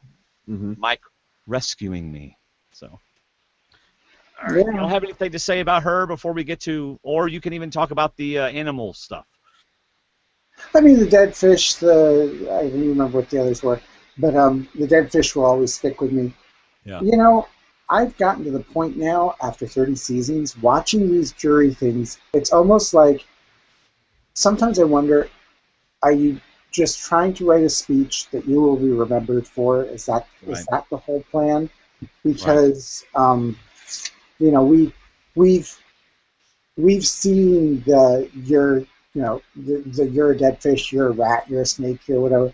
I didn't feel like it was the best jury speech I'd ever seen. It didn't affect me. Yeah. And I don't think it affected Will. I don't think Will sat there thinking, "Oh gosh, I did really feel it." No. No. I thought it was good. I thought it would have been better if it hadn't been done 29 seasons ago, but I thought it was pretty good. But I'll be honest, final tribal councilors are no longer my favorite thing in the world anymore. Because like you said, now that we know that many votes are already mentally cast before they even get there, we know that some people are trying to be memorable in final tribal, and it's just... I actually got more from the three than I did from the jury because I thought Mike was trying to be totally honest and redeeming. I thought Carolyn was trying to point out her game, and Will was just trying to get to say something to prove that he was there. But I don't know. I liked her speech, but the whole final tribal I found was very disappointing. The jury, I was disappointed in that. And there somebody online I've seen has always said their least favorite jury question is my question is. You're an idiot, which is basically what she said. She wanted to give it to Will. She gave it to Will and everything, but she'd already done that. She'd raised her hand and not let him get a family visit. So hearing her unload on him again, we saw that already. I don't know. Over the past few seasons, one of my favorite final tribal council questions was, if you were a voter between those two, who would you pick? I actually liked that. I thought that was pretty neat. That worked in Tyson's favor, I believe. I'm sorry. Okay. You lost me partway through that. So, are you still there? Yeah, I'm still here. You hear me now? Yes. I was just saying that one of my more recent memorable questions that I actually liked at a final tribal was Blood versus Water. It was the one where they asked, I forget who asked it, but they said if you were voting, who would you pick between the other two as a winner? Yeah. I thought it was interesting. All right, so they vote, and Mike wins. There you go. Congratulations, Mike. Yeah, fair enough. Yeah. Was it kind of anticlimactic the more he kept winning as he got to the end? No, it made it more fun for me. Well, I would say the only anticlimactic thing was they were trying to make it look like maybe Carolyn would have won and everything. Right, yeah. And, after the third vote for Will, okay, all the rest are going to be for Will. I'm not, excuse me, the third vote for Mike. Mike, They're yeah. all going to be for Mike. So I like it more when you're really not sure, and I was pretty sure. Yep. I wish he had taken a poll, even though these delayed polls, I think Dwaine even mentioned on Facebook, they're not as accurate as we know they would be. I would have liked to have known what the vote would have been if Mike hadn't been there and it had been Rodney, Carolyn, and Will. That would have been good. Yeah. All right, so before y'all debate about Dan, it may actually come up in the feedback. So why don't we do feedback, and then if it doesn't, y'all could do your fun debate at the end. Debate Dan? What are you talking about? I saw. All right, so we have some feedback tonight. First is Bobby, and he wrote, "A new Mike fan. Ever since the auction, I have been saying that this season can finally start once Mike is not immune. I was not a fan of him. I really did think Rodney or Carolyn would have been better winners. But now, at the very end, I am satisfied with a Mike win. All I wanted from Mike at the end was self-awareness. I wanted him to admit that his social game was very bad, and he did that. I wanted him to admit that the auction was the turning point, and he did that. I wanted him to admit that he gave everyone every reason in the world to distrust him in the game, and he did that. Paraphrasing him, he said, 'At the auction, I stopped playing for 2 seconds.' Unquote. And I appreciate his awareness that it only takes 2 seconds to screw everything up. He did not make the excuses that I thought he was going to make, and that is ultimately what won me over on the Mike bandwagon. While I don't think someone who is immune for 6 straight weeks is good for the show from an entertainment point of view, that is not really Mike's fault. If they wanted it badly enough, they should have just won a challenge. Congrats to Mike. Bobby." See, now, when someone's immune when they're by themselves, I actually like that because it makes the group turn on themselves. We're getting that a week before an easy vote. Instead of Mike being the easy vote, we're getting the drama between the group that's not supposed to turn on each other yet. So I actually thought that was a good part of the season. Yeah. And frankly, if Mike had not won immunity like he did, we were watching a straight pagonging.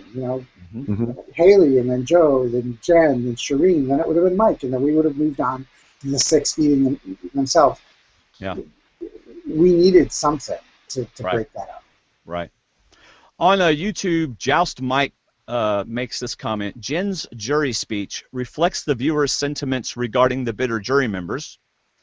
Shireen's speech about the animal parallel was funny and an homage to the Sioux Hawk. She wasn't trying to give the best jury speech ever. She just wanted it to be fun," is what he says. So Okay. that is Fair enough. Joust Mike. Mm-hmm. All right, so next we have Steve, and David is going to read Steve. This is not Steve Helling. He did Okay, not I was submit really feedback. confused. Sorry, What am I Steve. supposed to be Because doing? I would have written it for you, and you know what it would have said. So anyway, hey D&D, I liked the finale last night. I'm very happy that Mike pulled it out with the many wins. Wow, how many? 5, 6? It was 5, right? 5 in a row. I was very concerned that Carolyn was in the final. I really thought that Carolyn had a good shot to win. Happy I was wrong. At the final immunity challenge with the stairs, Carolyn looked like she had a shot to win it. Side note, these challenges are amazing. I think it really sucks that the Survivor crew makes these great challenges with so much detail and they only use them once in a show. Love to see Dan upset that Mike had the immunity necklace. Question, when they do the family visits, aren't they at the end of the game, or they aren't at the end of the game? I thought these were done much earlier. I agree. I think they usually have been around, 6 or 7 that they usually do the family visits. Like 3 episodes from the end, or 2 maybe, instead of the last one. I like to see everyone with their game face on, see the real side of the survivors. I like to see everyone without their game face on, see the real side of the survivors. I was thinking that Jeff was going to choose another family member. All that was just for one family member visit. And yeah, I think it had to do with the reward challenge. I mean, the immunity advantage that was won. I mean, he's not going to pick somebody else to get that as well. Funny that Jeff called Rodney out during the challenge. Rodney helping everyone out. Mike must love to hear that. 3-on-1. At the finale, I see Jeff calling out Dan. Dan must not have been too comfortable at the finale with the Q&A from Jeff. Myself, I wanted more finale. I know they had to do the second cast for Survivor, but I'd like to hear more from this season. The second season will have their own finale. I see Kelly made the second chance season, which is great news. Did Shireen say she made her first million at 25? Mm-hmm. What? If she makes the finale next season, then they might not give her the check. LOL. Casting for next season, I'm very surprised that Rodney wasn't chosen to be in the second chance. I feel that he is good for Survivor, the good and the bad. Maybe he said no. This season wasn't the best, but Mike's winning the last 5 to 6 challenges helped save it. Looking forward to next season. Maybe Kelly will win it. We'll win it all. Wow, that would be cool. Enjoy your summer, Steve. Kelly. Yeah, I literally jumped up in my living room, arms in the air, and cheered for Kelly. Also, when Cass got it. Yeah. So, but anyway, I'm partial to them being on the season. I definitely voted for them every time. So, all right, next we have Andy Westover, D&D Facebook Group Fantasy Challenge Commissioner. What a great finale and a great winner this was. Throughout the season, we all seemed to question the quality of this season, especially after the preseason, quote, greatest ever, unquote, comments. Though it will not likely be remembered that way, it should be remembered as a good season, though just not in a typical way. During many seasons, there are a lot of changes and course corrections for the apparent story plot. As a recent and perhaps extreme example, in San Juan del Sur, Josh was seen as a season favorite and in control of the game, and then he was eliminated. A new story arc began, and Jeremy was the guy that looked like he could go all the way. For an episode or two, then he too was eliminated. Other arcs began and ended, and then Natalie came on strong in the end and got the win. There was not an underlying story threaded throughout the season, but mostly a series of mostly disconnected arcs. Fortunately, with Natalie, there were at least enough little things threaded throughout the season for her to be a reasonably satisfying winner. I have made some of these analogies in the past, but this season was more like a story arc in a movie. Act 1. The hero is placed in a new and unfamiliar environment and struggles to adjust. He makes some mistakes, but ultimately bands together with some like-minded friends and overcomes some initial foes. Change, aka the swap or merge, looms on the horizon. However, which could again threaten our hero. Act number 2. New and more mighty foes emerge. The hero again struggles to adapt at times, but sticks through with his friends and adds some new allies along the way. They fight off the insurgents and threaten their kingdom and achieve apparent peace, though rumors arise of potential spies or traitors in their midst, with an evil plot to overthrow the hero. Act 3. The hero's friends turn on him as he fears. His only remaining allies get tortured and raked through the coals as they are destroyed one by one. It seems as though there is no hope or chance to overcome a seemingly insurmountable enemy. Perhaps the dark side will triumph over the light. Act 4. The hero, now virtually alone, back to the wall, no support, no one to rely on but his own heroic strength and abilities, uses those strengths to conquer and vanquish his foes and emerge victorious.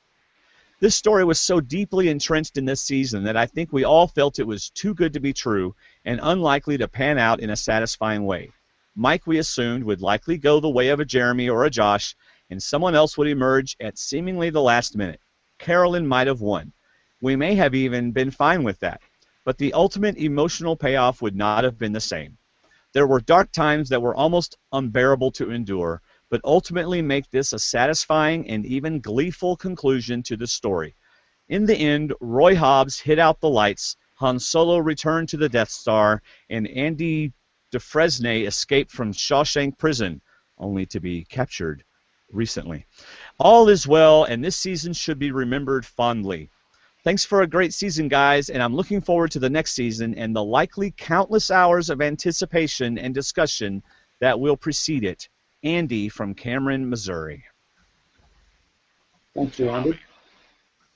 All right. Apparently, Will sent his in on time, but didn't make it to our feedback email. So I'm going to read Will the Giant Ninja. Not the Will who played the season, right? That's right. That was your cue, Steve, to say who's Will and why do we care? Oh, that Will. Oh, okay, Yes. okay. Oh, yeah. Well, yeah. I don't even know who that is. Yeah, right. What's up, guys? It's Will from Wonder Lake again, a.k.a. the Giant Ninja. What day is it? I think it's Thursday night. Survivor was on last night? I'm kind of confused about that because I'm still recovering from the triple overtime marathon of a game on Tuesday. Longest game in Hawks franchise history, and we won twice. Duck hunt, baby. Full disclosure, I'm not watching your podcast right now. I'm watching Game 3. Sorry, I'll listen tomorrow. I promise. Yeah, I wish I was watching Game 3. So the season is over, mercifully. And now we can look back and try to figure out what Probst saw in it. Like I said last week, I think he saw hidden immunity plays and Mike's immunity run to the win. For Jeff Probst, that's a fantastic season. For those of us who watch for strategy, it was, well, interesting. What do y'all think? Let's stop a moment and talk about Probst's preseason hype. And did it live up to that hype, or did it live up to it to Probst, but not to us? What do y'all think? Well, I'm one of the people who Probst actually told me that this was going to be just the most fantastic season that there's ever been and just amazing and whatever. Right. And, you know, it's so hard to read Jeff because he told me that with kegging on, he was like, yeah, I think people will like this season. And I thought, okay, well, we got a dud here. Maybe next season will be better. And it was fantastic. This one, he talked up so much that it couldn't have risen to the level of what he told us it was going to be. And frankly, I think it was an okay season. I don't think it was fantastic. Yeah. Okay. How about you, David? I put it around the middle, just above the middle. I don't rank seasons for a reason because I never keep track of them all that well. I think Probst wasn't sure how people were going to take to Tony. I think that was part of the Kagayan uncertainty, if they were going to like him or not or get along, because he had some rough moments as well, you know, right, compared to Mr. Nice Guy. But I think Mike is just one of those people that you like. One of the castaways asked me why I picked him to win preseason. They were like, what did you see in him preseason that we didn't see until later? And I told him, I said, he just seems like an all-around American guy, you know, just a good old guy. And they were like, okay, well, tell me what you think when it's over, you know. But, I mean, Mike is a very likable guy. You know, he's honest, he's straightforward, he's blunt, he's just going to tell you what he feels, and he's going to apologize when he's wrong. Right. So then, do you think that Will is right in his assessment that the reason why Probst liked the season so much was because of the winner, Mike's immunity run, and the, I don't know if Will said this, but all of the immunity idols being played well? Do you think that is why, and maybe even the controversy stuff? Do you think that's why he thought it was so good? I think that played a part because Terry Dietz didn't win, Ozzy didn't win. You know, all these big alpha males that do these immunity runs, how many of them really get to the end that are popular, good guys, like Ozzy and like Terry Dietz, and then all of a sudden Mike does it and he pulls it off. Right. You know, so I think that would be like Probst would be like a check-off list for Probst. Yeah. All right, let's continue. Make no mistake, I was pulling for Mike. Ordinarily, I don't much care who wins the challenges, but even into the final episode, I was invested in each challenge. I wanted Rodney to keep losing rewards. I wanted Rodney to lose the fire-making challenge, and I wanted Mike to win his way to the million. And I got all three. Now, to be clear, I don't dislike Rodney. Actually, truth be told, he was one of the more interesting players. But there came a point when too much was made out of his not having gone on a reward, and I wanted to see a player go the whole way without any rewards. That didn't end up happening because he didn't go all the way, but the fact that his failure to go all the way was due to his losing another challenge more than made up for the fact. Okay, you know what? And I agree, Rodney was interesting, but you know why? Because he reminded me of people from Borneo that didn't know what they were doing. And that's one reason I thought Rodney was entertaining to people, because he really didn't know what he was doing. I hate to say it, no matter how many seasons he watched the day before he left, You know, he there were times where he really didn't know what was going on out there, and to me, that's what made Borneo so great. These people were fresh; they just didn't know what to expect and what was going to happen. Yeah. There's more to it than that. Because there are times that there are people who don't know how to play. They've never seen it, and they're no fun to watch. They Right. don't know what they're doing. They clearly they're just not fun to watch. He actually, if Rodney had been one of those people who had watched a lot of seasons, he might not have played as well as he played this one, because Survivor is actually something that's sort of instinctual to somebody like Rodney. Mhm. And I think he was the type of non-viewer or non-Survivor fan that we want. Somebody Yes. who doesn't know how to play the game, but is a quick study and kind of has a head for it. And he did. He certainly didn't have the stamina for it, but for Rodney, but he did have the head for it. I agree. He had the adaptability to jump into something and try and make it work, more so than someone that just returned for another season. But anyway, yes. Sorry, just throwing that out there. What's a sub-alliance, by the way? Is there such a thing? Yeah, I'm not sure. Like an anti-aircraft or something like that. I don't know what you talking about, this sub-alliance thing. I never heard nothing like that before. He continues, so I have just a few final thoughts on this season, and then we'll turn the page to Second Chance. Dear Mike, congrats, brother. You weren't the reason the season turned my stomach. You were fun to watch the whole way, even if your social games seemed to rub a few of your former blues the wrong way. I'm glad you patched things up with Danimal, and I'm glad you earned his jury vote. But most importantly, I'm glad you provided a Survivor first for us. You won your game on challenges first and foremost. That's a new way for us to experience the game, and I'm glad to have experienced it. Number 2, Dear Danimal, I've been pulling for you all season. I've defended you, I've laughed with you, and I've cringed for you. But the past 7 days have not been your best. You needed a PR guy to help you manage your exit interviews. You obviously angered someone over at CBS in a huge way for them to dedicate a 7-minute segment of a shortened reunion to proving you wrong. Oh, brother, oi to the vey. I wish things had turned out different for you in the show. I feel for you. You got a terrible edit, but you didn't do yourself any favors. Actually, it was 8 minutes long, but go ahead. Yeah, 8 minutes. Number 3, Dear Rodney, happy birthday, yo. Question, why do you call your father bro? Also, why other Will? Did you really think he played the best game? Really? Number 4, Dear Shireen, yes, other Will's apology was insincere. Yes, it was too little too late. Yes, it was awkward and ill-conceived. All that being said, be the bigger person. Show grace. Don't have your failure to accept an apology be the story. You could have come across as the much better person last night, in my opinion. But in my opinion, you didn't. You came across as someone who was as unlikable as Dan and other Will have been saying you are. I think the better move would have been to say you accepted his apology. Even if you didn't, maybe you need to consult with Danimal's PR guy as well. Number 5, Dear Jen, way to call the superfans out during the final tribal council question. That was great. Bravo. And now we turn the page to season 31. Second Chance. I voted every day. I had my favorites and I shared them in the Facebook group. stwdd.com/Facebook. Jim Rice, there are a few I'm sad to see I missed the cut. Jim Rice, Max Dawson, T-Bird, Shane. And a few I'm not so excited to see again. Keith, Wu, Kimmy, and Wigglesworth. You know, Kelly Wigglesworth is about as excited about playing again as you are watching her play again. That's kind of that's what I get from her. But for the most part, I think we're in for a nice mix of players. Dear Vetus, oh my gosh, is he going to name all these? Okay, good, only 5.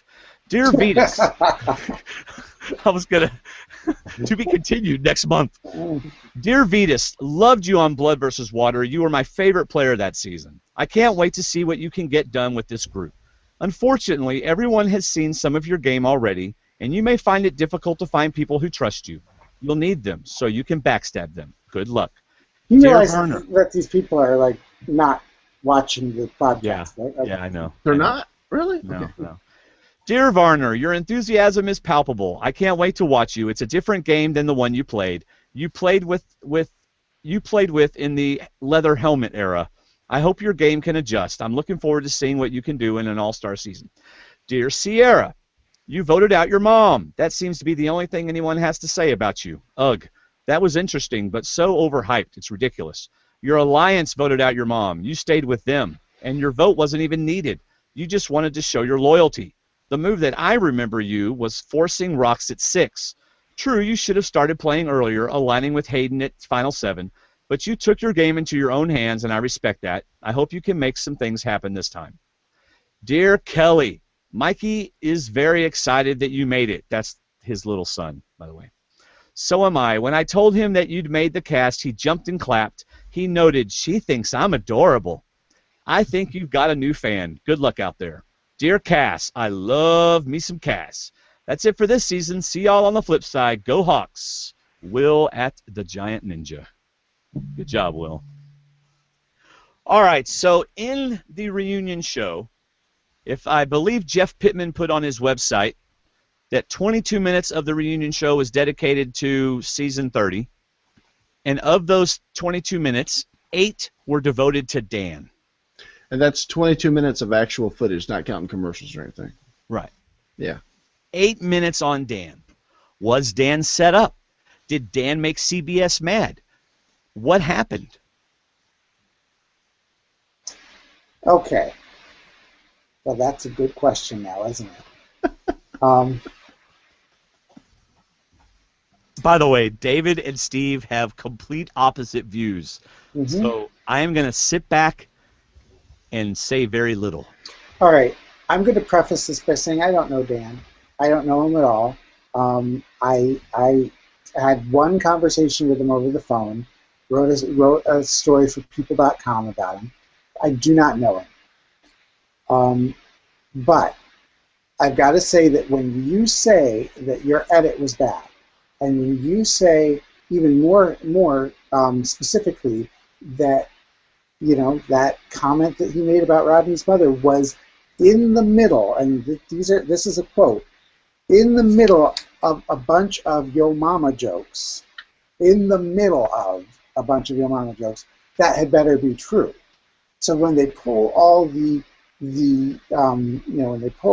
footage and come to find out that's not what happened, there's no shame in saying, I made a regrettable joke that, you know, look, all of us have said a joke at some point. I mean, Dwayne has done it about 20 times tonight. You make a joke and it just falls flat. See, Dwayne, that's how you get a laugh. There you go. Lesson learned. But so, thank you. All he had to say was, yeah, it was I was trying to make a joke. It didn't come off right. I had to apologize for it. Oops. But Dan doesn't want to give up even that, which is unfortunate because, you know, everybody who I've spoken to who played the game with Dan says, you know, he probably has a good heart. He just can't be wrong. He just has to be, you know, defend himself. And it's unfortunate because I think he's doing himself no favors in the way that he's talking about the show after the show. Right. I feel like Dan Aykroyd and Jane Curtin going point counterpoint and calling him a name before I start my line. But no. Go for it. Call me what you want, but just keep in mind I'm a writer. Well, I know all the words. Well, my thought is, and only because I've read and talked to things, but at the same time, showing the minute and 20 seconds before that phrase is uttered, to me has no time reference when you talk about stuff during a day of Survivor. And I was under the impression that they talked about this because he said it in an interview that they were talking these mama jokes during that day. He didn't say within the minute of when I made the comment. He talks about when the day. And I don't know this to be factual. I don't know if this is just what I've read and been told. But to pull out, you know, first thing Probst says is, we want to talk about your comments about women. And the first thing he does is Dan apologizes to Shireen. You know, he does it, and I like what he said about, I don't care what you think of me or you think of me, but I care about what she thinks. So he made a grand public apology to Shireen. And then he asked, is he offensive to women, or is he sexist towards women? He's like, no, I'm married to a woman. You know, in the same sense, if that's me, that's me. And then he pulls out, well, I got footage of what you said that counteracts everything you said in an exit interview. So I'm going to show the 85 seconds leading up to your comment that proves you are never saying yo mama jokes. And when, in a sense, and this is just hypothesizing, that they could have been saying these jokes all morning, and all of a sudden Dan comes up and lays in the shelter 2 hours later and makes the same joke, which was way out of line. It was out of line, especially to who it was to, and it was out of time frame. So this is a guy who's out on Survivor, not the guy who's sitting in his camper, air conditioned, eating all the meals that he wants to eat. But it was a bad thing to say, and I think the fact that Dan ended up just bowing his head and saying, "Okay, I misremembered what I said," so I guess I take back everything I said in the exit interviews, which is too late now, but.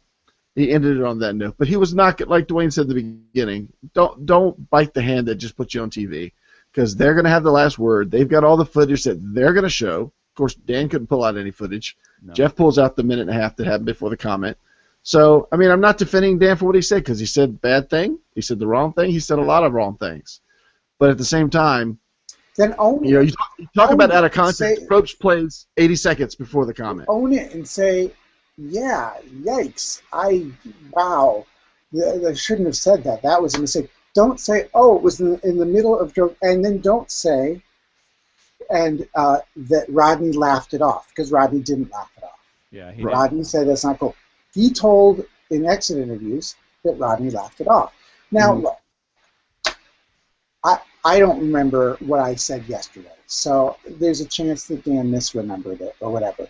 But there has to be a point where you have to be able to say, I was wrong, I shouldn't have said that, and that was, and it can't be after you've been shown the footage. You can't say, because whether they were making the jokes 2 hours earlier, that's not what he was saying. That's not what he said in exit interviews. That's not what he alleged. And the other thing is, my one conversation with Dan that I've had was, you know, and it was good-natured. It really was. I called him out on his flippers never win thing. He's like, I stand by that. I'm like, what about Bisepia? He's like, did she win? I'm like, yes, she won. No, what? Yes, she won $1 million. And he's like, huh, who is she? And I was like, she beat an elite. And okay, so Superfan doesn't know that. And so then I'm like, and then there's Sandra. He's like, well, she's different. She's a different situation. I'm like, okay. How about Danny Boatwright? And he's like, oh, okay, I'm not gonna, but I stand by what I'm saying. And in a way, I could have brought up Parvati. I could have brought up Denise. I could have, anyway. And Dan would be well served in life, and especially with media, with CBS, with Survivor, with editors, with all of them, to not just doggedly hold on to something just because you can't allow yourself to be wrong. And that's what that is the thing. He does not want to be wrong. Right. And sometimes we're all wrong. I'm probably wrong right now. And so he's done himself no favors. And the last thing you want to do is tick off Jeff Probst. You do not want to do that. Right. And he did. I mean, he told me and that Jeff had called him before the exit interviews, and he let Jeff have it. He tore him a new one and went up and down, and you gave me a bad edit and everything. That's what he told me, and I printed that. And I know Jeff reads my stuff. Believe me, I know he does. And Jeff didn't think that was cool, that he was telling people, I told Jeff Probst off. They say you don't pick a fight with somebody who buys their ink by a barrel, and you don't pick a fight with a host of a very, very popular top 10 TV show who is going to have the last word. Right. He needs to not do that, and he played it wrong. He just played it wrong. You know, I mentioned earlier today, and I don't remember if you agreed or not, but I kind of felt like Dan was defending himself as the accused. Probst was the prosecuting attorney, and Probst brought out evidence that he failed to bring up pre-trial. And Dan was completely caught off guard, and I'm just kind of glad that Dan, like I said, okay, I misremembered. So we'll just leave it at that. I don't think he carried on that part of it too long. Once Probst said, here's the video, now what you got to say, okay? Because I'm Probst and I'm going to win. I have the footage, you don't, and here's what it says. And he just kind of said, okay, I misremembered. Right. Well, Dan, I know I'm supposed to not be talking, but to me what I saw... I'm sorry, you are not supposed to be talking right now. Well, I mean, I have my own thoughts. I mean, we've all said stupid stuff that if a camera had been there and then they showed it on national television, you know, we'd be the worst people in the world. But but what's interesting is that what Will did to me was so much worse than what Dan did. But because of how Dan handled it after he was eliminated, he made Probst so mad that Probst to me looked very angry, a very controlled angry, but an angry. I am going to get you angry. I was waiting for Probst to smile and say, "Come on, Dan. You know, we've all seen it. We've all heard you." But no, not a smile. Not till he brought out that stupid birthday cake for Rodney and his lack of a birthday celebration. Yeah. I mean, we all know that Jeff is very protective of the brand. We know that Jeff is, you know, we also know that Jeff can be a little bit of a control freak. Sorry, Jeff, if you're listening, but it's the truth. If you're listening, awesome. Yeah. So I mean, but all that to say, you know, I get why Dan was cast on the show. I really do, and he could be the most wonderful guy in the world, but he did himself no favors, and I can't feel bad for him. I cannot feel bad for him for going and telling People Magazine and Us Weekly, not Us Weekly, nobody talks to them, and Entertainment Weekly, and Rob has a podcast, and you guys and everybody telling them, oh, this is what I said, and I didn't mean this, and it's not what happened. And you've got to know that you're talking to the people who have the footage. Right. And it's too bad. It's too bad for him, and he should have known this as a super fan. He should have known what he was getting himself into. He should have known, you know, how that yes, you are leaving your reputation to a bunch of editors that don't know you, don't like you, and don't owe you anything. Right. And once that happens and you get a bad edit, as he likes to say, you need to not go around and complain that I got a bad edit. Right. He would have You been rolled the much dice better or off. lost. Right. He would have been much better off had he not, you know, complained about his edit. In fact, I remember, who was the first female villain? What's her name? Jerry? Who? Jerry Manthey. Jerry Manthey. Yeah, Jerry brought up edit on a Survivor finale, and Probst goes, don't even go there, you know. And so yeah, Dan would have been better off just let it go and just let it pass. And in fairness, here's the thing: Jerry did get a bad edit, and a lot of people have told me that over the years, that she was not nearly as bad as they made it sound. Right. Well, what was even worse was that we only got 22 minutes, and we hardly even got to Will and Shireen. That felt so rushed, like going through the checkout line, the express lane. But the funny thing was, out of all this, the raw footage, I would so watch that raw footage. I thought it was great. They're just mumbling, random talking. Yeah. You can barely hear this person. You got to hear Rodney kind of curse at Dan, saying, oh, you in the shelter, and then Dan goes back at him. I would so watch that raw footage. I thought it was awesome. Yeah. I'm going to say one more Dan thing, then I'll shut up about it. Yeah. That was one more Dan thing, is what he said. Okay, go ahead. Yes, that's what. Oh, sorry. Potty mouth here. No. You know, the bottom line is that when you do a show like Survivor and everything, I get that it can be frustrating, but I'll tell you, I have spoken to all the people, every single person on this cast, some of them more than once, and not one of them has said to me, in any time that we talk about Dan, yeah, he was like a ray of sunshine out there, and I don't know what happened in the editing room. Nobody has said that. So where there is smoke, there has to be some fire. And again, I could love hanging out with Dan, maybe. I don't know. I've never met him. But none of his tribes mates have leapt to his defense saying, no, he was edited badly. The only person who's saying that is Dan. Right. All right, I'll stop. Okay, so even if Love you, everything Dan, if you're listening. Sorry. Hey, it does. So, but what bothers me, and I think it bothers David. And David, I'm not trying to put words in your mouth, but people make it so personal, and they start talking about what a horrible person he is, and he gets bad mouthed out on the street and things like that. It's just people take it too far, you know. People just really take it too far.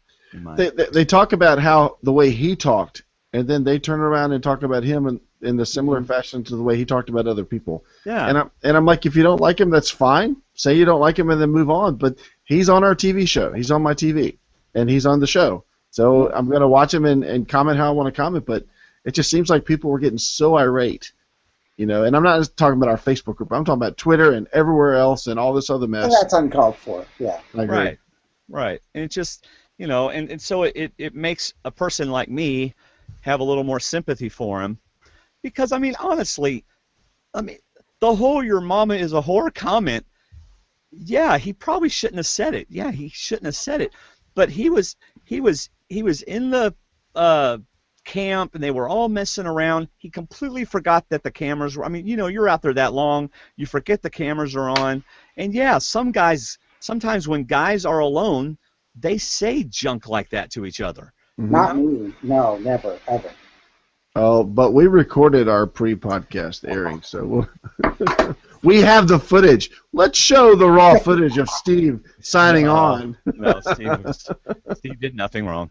I'm just saying, people making a huge deal about this, and it's just, to me, I just wish that they would leave it alone.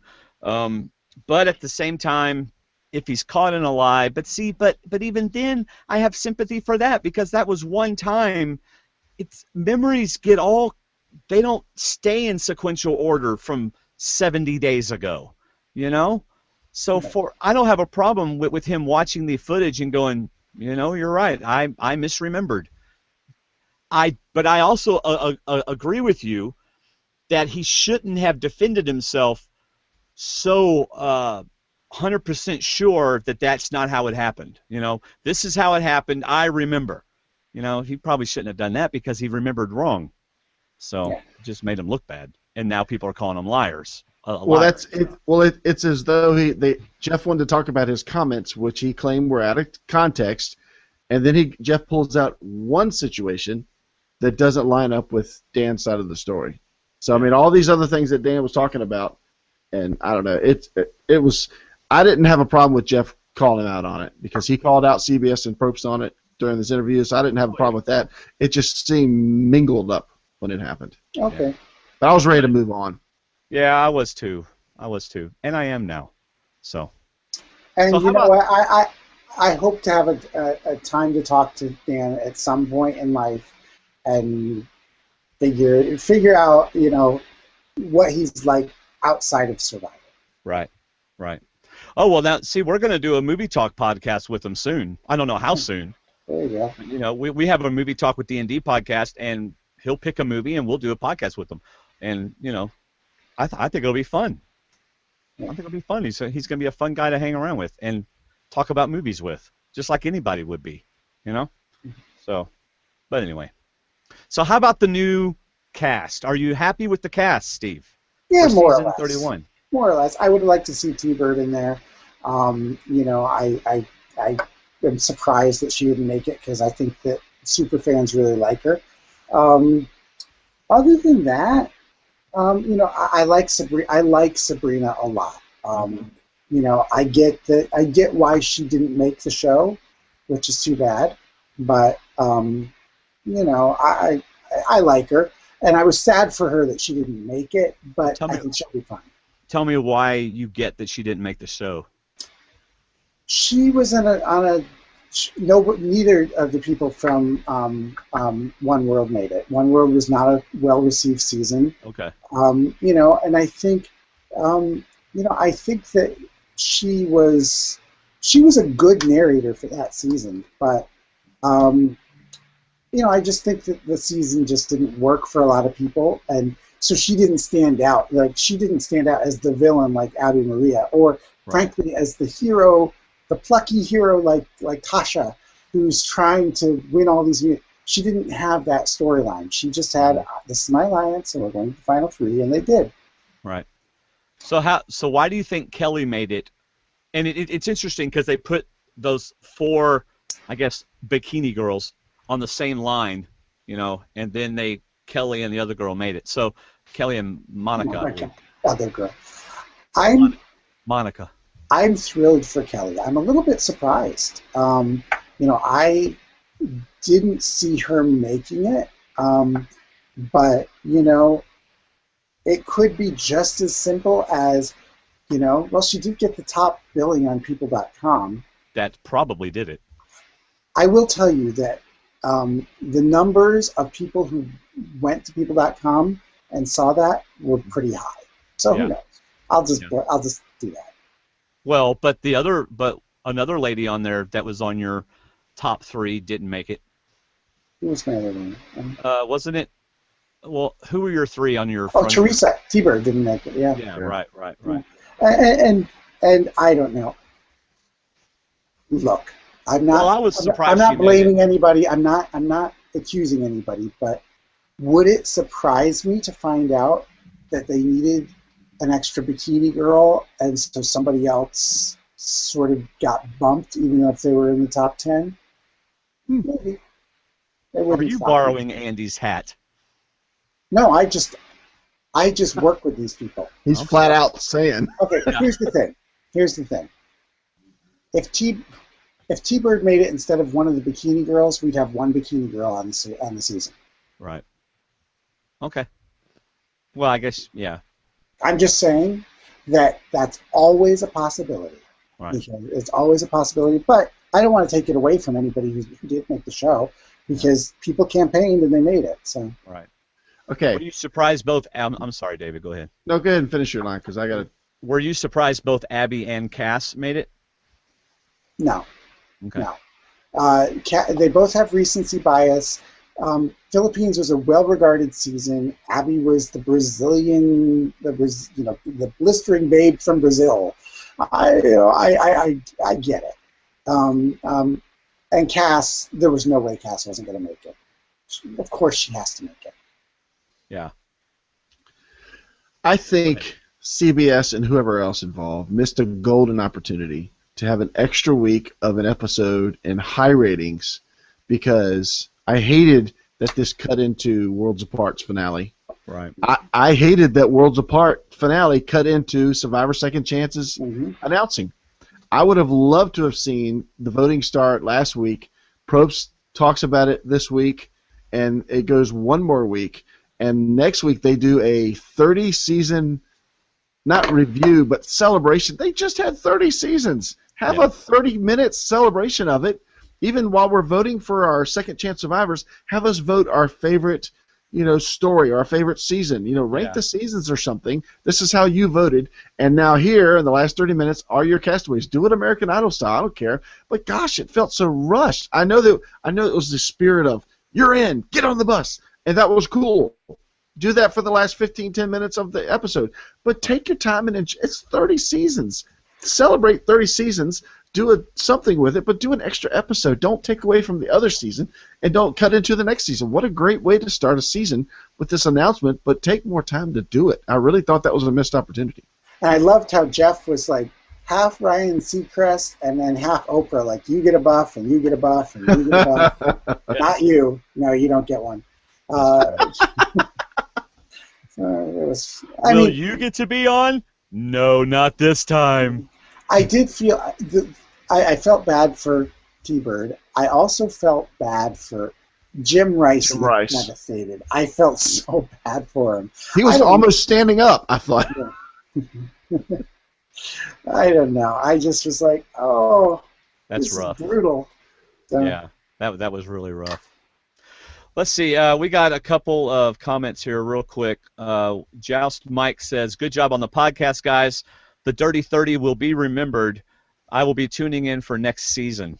So that was Joust Mike. And then just posted on Twitter, Survivor Talk, when you have Dan on, please review the TV show Flipper. he tweeted a picture today, and I'm pretty sure it was towards Steve, but it said I've recanted or rethought about it or changed my mind. Flippers do win or something. It's a picture of a dolphin flipping in the ocean. There you go. Well, there's, you know what? No hard feelings with Dan. Wow. So, all right, man. Thank you for being on the show tonight, Steve. Thank you. Is it midnight? Oh my goodness! No, don't look at the clock. Don't look at the clock. I'm gonna be exhausted tomorrow, and it's all your fault. Yeah. Well, I'm gonna be. I'm off tomorrow. Oh, that's cool. Oh. Well, we do want to say a couple things before we sign off. Thanks to our monthly patrons and those of you who use our links to shop Amazon. You help us finance the show, and we really appreciate it. We couldn't do a podcast without you. Go to our website, stwdd.com, and check out our blogs by Shayna and by Alex. Both are going to be writing next season, probably even during the summer. So that's going to be pretty cool. If you do want to shop Amazon, just do stwdd.com/Amazon, or if you're in Canada, Amazon CA. Check out our Facebook group. A lot of fun we have. David, are we up to 700 members now on our Facebook group? I have no idea. I don't know, but it's a lot of fun. I haven't been on our Facebook group too much lately. Yeah, I didn't get on there very much today, but easier way to get there now, stwdd.com/Facebook. Steve's part of our Facebook group, and every once in a while says something on there. That's fun. Follow us on Twitter, @Survivor_Talk, and check out our other podcast, Movie Talk with D&D. We need to be doing another movie here pretty soon, David. 691 members. 691. You could be number 700. And you will win a Happy 700 post. That's exciting, isn't it, Steve? Yes. Steve's going to leave and come back to be number 700. Yeah, that's what he's going to do. Yes, because that's what I have time to do. Sit there and just keep clicking to make sure. Can I promote something real quick? Oh, please do, yes. Okay. Starting in August, I will have a new TV show on the Reels Network. It's called Murder Made Me Famous. It's a crime TV show where we do reenactments and interviews with high-profile crimes that you may have seen before. I'm the host and the narrator of the show, and a side note, I don't know if he's watching, but Max Dawson helped me get this gig. Awesome. Wow. But yes, I'm the host of the show. We have a 6-episode commitment, and if you guys keep watching, then I'll get another 13 episodes, and I can pay my kids' way through college. Awesome. when is it? Boy. Yeah, I'm stepping out on faith in college. Oh my goodness. When does it start again? It starts the last week of August. Okay. And you can follow me on Twitter. I haven't officially announced it on Twitter. I need to get around to it. But you can follow me on Twitter at Steve Helling, and then believe me, I will not let you miss the premiere date of my own TV show. And the name of the show again is? It's called Murder Made Me Famous, which is Murder the Made most fantastic name for a show. Yes. Wow. And you get to host it. How cool is that? I get to host it. Yes, I do. Yeah, and I've been taping. I've taped the first 2 episodes, and June 8th and 9th I taped 3 more. So awesome. Are you allowed to tell us who some of the murderers are? Yes, we have Scott Peterson. We have he'll be the first one. Jodi Arias. We have the Menendez brothers. We have Drew Peterson. We have Joran Vandersloot from Natalie Holloway. And then the 6th one will probably be Charles Manson. Wow, that'd be a big one. I'm all about crime stories. That's a 2 to 3 hour episode. Yeah, no kidding. Yeah, it's a lot to fit into an hour episode, but which is really what, like 43 minutes, right? It's 43 minutes total. Yeah. So actually, it's 44 minutes total on that one. So. Well, and that's on the Reels Network. Yes, it is. And believe me, if you follow me on Twitter, I will make sure that anybody will get to see my show. Yes. I mean, it's like the show starring Steve Helling. Yeah, right. So, watch it, because Steve won't be one of those hosts that stands there very stiff. And then Charles Manson looked out the window. I can be animated. We can be talking about murder, and I can still be animated. Yes. On next week's episode, as I mentioned on Survivor Talk with D&D, yes, we're going to be talking. Oh, yeah, right. Steve's going to do that. Yeah. Or better yet, I'm just waiting for one of these seasons to go bad, and then and somebody just lose it on the island with their machete, and then I've got a new episode of my own show. Oh I thought you were gonna say I'm just waiting for one of you two to kill each other, and then I'll have a show. That too. It does. I'm not picky. That's why we live in different states. Yeah. Sure. That's why we live so far apart. Thank you for letting me promote my thing. Absolutely, man. Thanks for coming on. Absolutely. Remember, y'all, if you're still listening, I'm going to be in Florida next week. Give me a buzz if you live in Florida, anywhere near Kissimmee, and know which I can beach walk should to go Kissimmee. You know that, right? You live in Florida? You're kidding, right? Oh wow, Oh, I really? don't remember where you live. Why? Oh, my why would I remember where he lives, David? All right, we'll talk about that offline. Talks about it all right. the time. We will talk about it after we get off the air. Thanks everybody for listening. Shop Amazon, become a patron, help me buy my Monster drinks. Have a great night. See you, everybody. See ya. Okay.